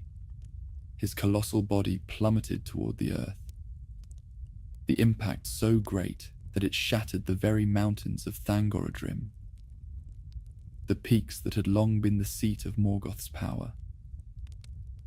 The ground quaked, the skies roared, and the shadow of Ancalagon was lifted from the world. His death marked the end of Morgoth's hope for victory in the War of Wrath. With their greatest weapon defeated, the forces of Angband crumbled, and Morgoth himself was finally captured and cast into the void, never to return. But the legacy of the winged dragons, and of Ancalagon in particular, would live on. In the aftermath of the War of Wrath, the world was changed. Beleriand was no more, sunk beneath the waves, and the surviving dragons were scattered, their numbers greatly diminished. Some fled to the far corners of the world, lurking in the deep places of the earth, waiting for a time when they might rise again. The Second Age of Middle-earth was a time of rebuilding, of new kingdoms rising, and old wounds slowly beginning to heal.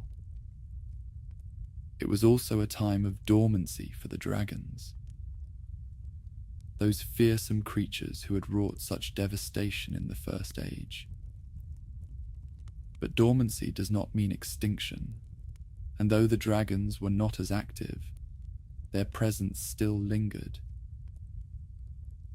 During the Second Age, the world was dominated by the rise of Numenor, the great island kingdom of men, and by the growing power of Sauron, the lieutenant of Morgoth, who had taken up his master's mantle after the War of Wrath. Sauron understood the power of dragons, but he did not seek to control them in the same way Morgoth had. Instead, he focused on other means of domination. most notably the creation of the One Ring. But let's not get ahead of ourselves. While Sauron was busy with his own dark designs, the dragons of the world were biding their time, lurking in the remote corners of Middle-earth, far from the eyes of men and elves. It was during this age that the dragons began to evolve further, adapting to the changing world around them. One of the most important events during this time was the emergence of cold drakes. These dragons were a different breed from their fire-breathing kin. They were larger, more resilient to the elements, and possessed a different kind of malevolence. While they did not have the destructive breath of their fiery cousins, they were just as dangerous, if not more so. These dragons were also more reclusive, preferring to remain hidden in their icy lairs rather than venture out into the wider world. These creatures made their homes in the northern wastes of Middle-earth, in the cold and desolate regions far from the more populated areas of the world. They were rarely seen by the inhabitants of Middle-earth, but their existence was known, whispered in hushed tones by those who had the misfortune of encountering them. One such tale speaks of a cold drake that made its lair in the northward reaches of the Misty Mountains. This dragon, whose name has been lost to time, was said to have terrorized the dwarves of that region, causing them to abandon their mines and seek refuge elsewhere. The dragon's lair was never found, and the creature itself was never slain, leading many to believe that it still slumbers deep within the mountains, waiting for the day when it will rise again. During this time, Sauron's focus was on the domination of the free peoples and the eventual downfall of Númenor, a task that required all his cunning and malice. With his attention turned to these grand schemes, the dragons had little reason to stir from their lairs, sensing that their time had not yet come. The great conflicts of the age, the seduction of the Númenorians, the wars with the elves, and the rise of Sauron's Dark Empire played out largely without the involvement of dragons. And now we arrive at the Third Age, a time when the world was once again thrust into conflict, and when the most famous of all Tolkien's dragons made his mark on history. Smaug, the Golden, the Magnificent, the chiefest and greatest of calamities. His name alone sends shivers down the spine of any who know his story. And his tale is one that has been told and retold, immortalized in the pages of The Hobbit. Smaug was not just a dragon, he was the dragon, the culmination of all the dark power and malice that had been brewing since the days of Morgoth. He was absolutely massive, covered in scales that glistened like gold and jewels, with eyes that burned with an inner fire. But what truly set Smaug apart was his cunning. He was a creature of intelligence, of wit, and of a terrifying awareness of his own power. Smaug's story begins long before Bilbo Baggins ever set foot in the Shire. It begins with the kingdom of Erebor, the lonely mountain, home to the dwarves of Durin's line. Erebor was a place of great wealth, a kingdom built on the riches of the earth, where the dwarves mined gold and jewels in such abundance that their halls shone with the light of countless treasures. But as we know, where there is great wealth, there is also great danger. The riches of Erebor did not go unnoticed, and it wasn't long before the whispers of their wealth reached the ears of Smaug. The dragon, drawn to treasure, decided that Erebor would make a fine home for himself, and so he set out to claim it. The fall of Erebor was swift and merciless. Smaug descended upon the lonely mountain with the fury of a storm. The dwarves, for all their strength and bravery, were no match for the dragon. They were driven from their home, forced to flee as Smaug laid waste to their kingdom, and claimed the vast hoard of treasure for himself. For many years, Smaug ruled over Erebor, a blight upon the land. The town of Dale, once a thriving community, was reduced to ruins, and the people of the surrounding lands lived in constant fear of the dragon's wrath. Smaug, in his arrogance, believed himself invincible, the master of all he surveyed. But behind the scenes, there were those who recognized the greater threat Smaug posed, particularly the wise wizard Gandalf. Gandalf knew that if Smaug were to remain unchallenged, he could become a powerful ally for Sauron, who was already beginning to stir in the shadows of Middle-earth. The thought of the Dark Lord gaining control over such a terrible force was too great a risk, and so Gandalf sought a way to neutralize this threat. And here we come to the story of The Hobbit, a tale that begins in a quiet corner of the world, in the Shire, with a certain hobbit named Bilbo Baggins. It was Bilbo's involvement in the quest of Erebor that would ultimately lead to Smaug's downfall, though neither he nor the dragon could have predicted it.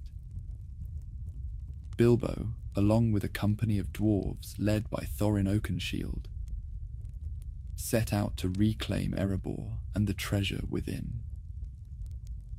The journey was a pretty long one, filled with dangers both expected and unforeseen. But it was the confrontation with Smaug that was the most daunting of all.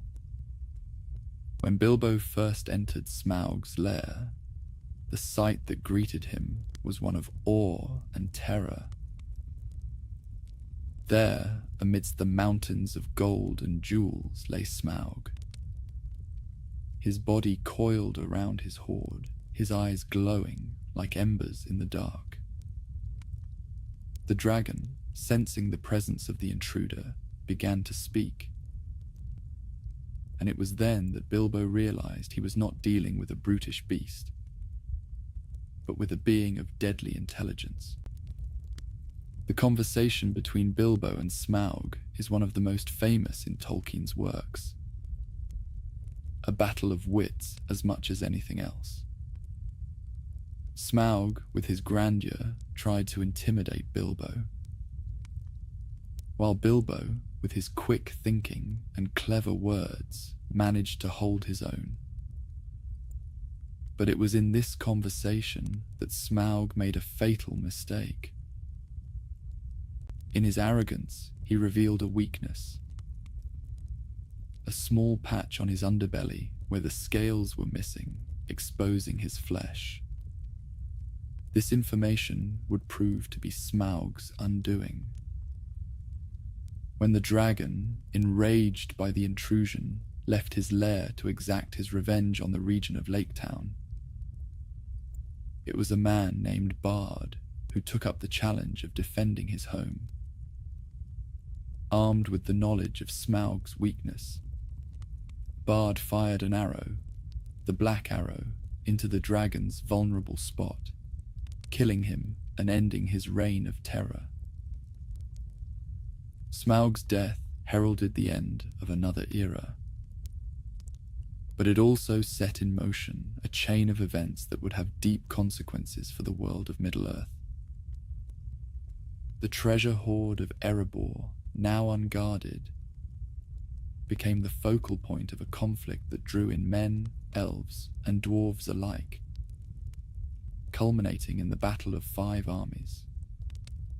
But more than that, Smaug's death signaled the beginning of the end for Sauron's plans. The dragon's presence had kept the northern regions of Middle-earth destabilized, preventing any meaningful opposition to Sauron's growing power in the south. With Smaug gone, the free peoples of Middle-earth were able to begin uniting against the threat of the Dark Lord and the looming War of the Ring. It's fascinating to consider how the actions of one creature, even as powerful as Smaug, could have such far-reaching effects. But that's the nature of dragons in Tolkien's world. They're not just isolated beings. They are catalysts for change, for good or ill, in the grand tapestry of Middle-earth's history. It is said that other dragons, lesser in might than Smaug or Uncalagon, still dwelled in the far reaches of the world, in the cold wastes of the north, in the deep caves of the mountains, and in the unexplored corners of Middle-earth. These creatures slumbered as a reminder of the ancient evils that had once plagued the world. The dwarves, in particular, were ever wary of these creatures, knowing all too well the devastation a dragon could bring. There are hints in the lore of encounters with these dragons, of skirmishes fought in the shadows, and of hoards of treasure still guarded by these ancient beasts. And yet, for all the fear they inspired, there was also a certain fascination with dragons. They were creatures of extreme power and majesty, beings that represented the untamed and the unknowable. To encounter one was to stand before something ancient and primal, something that connected the present to the distant past.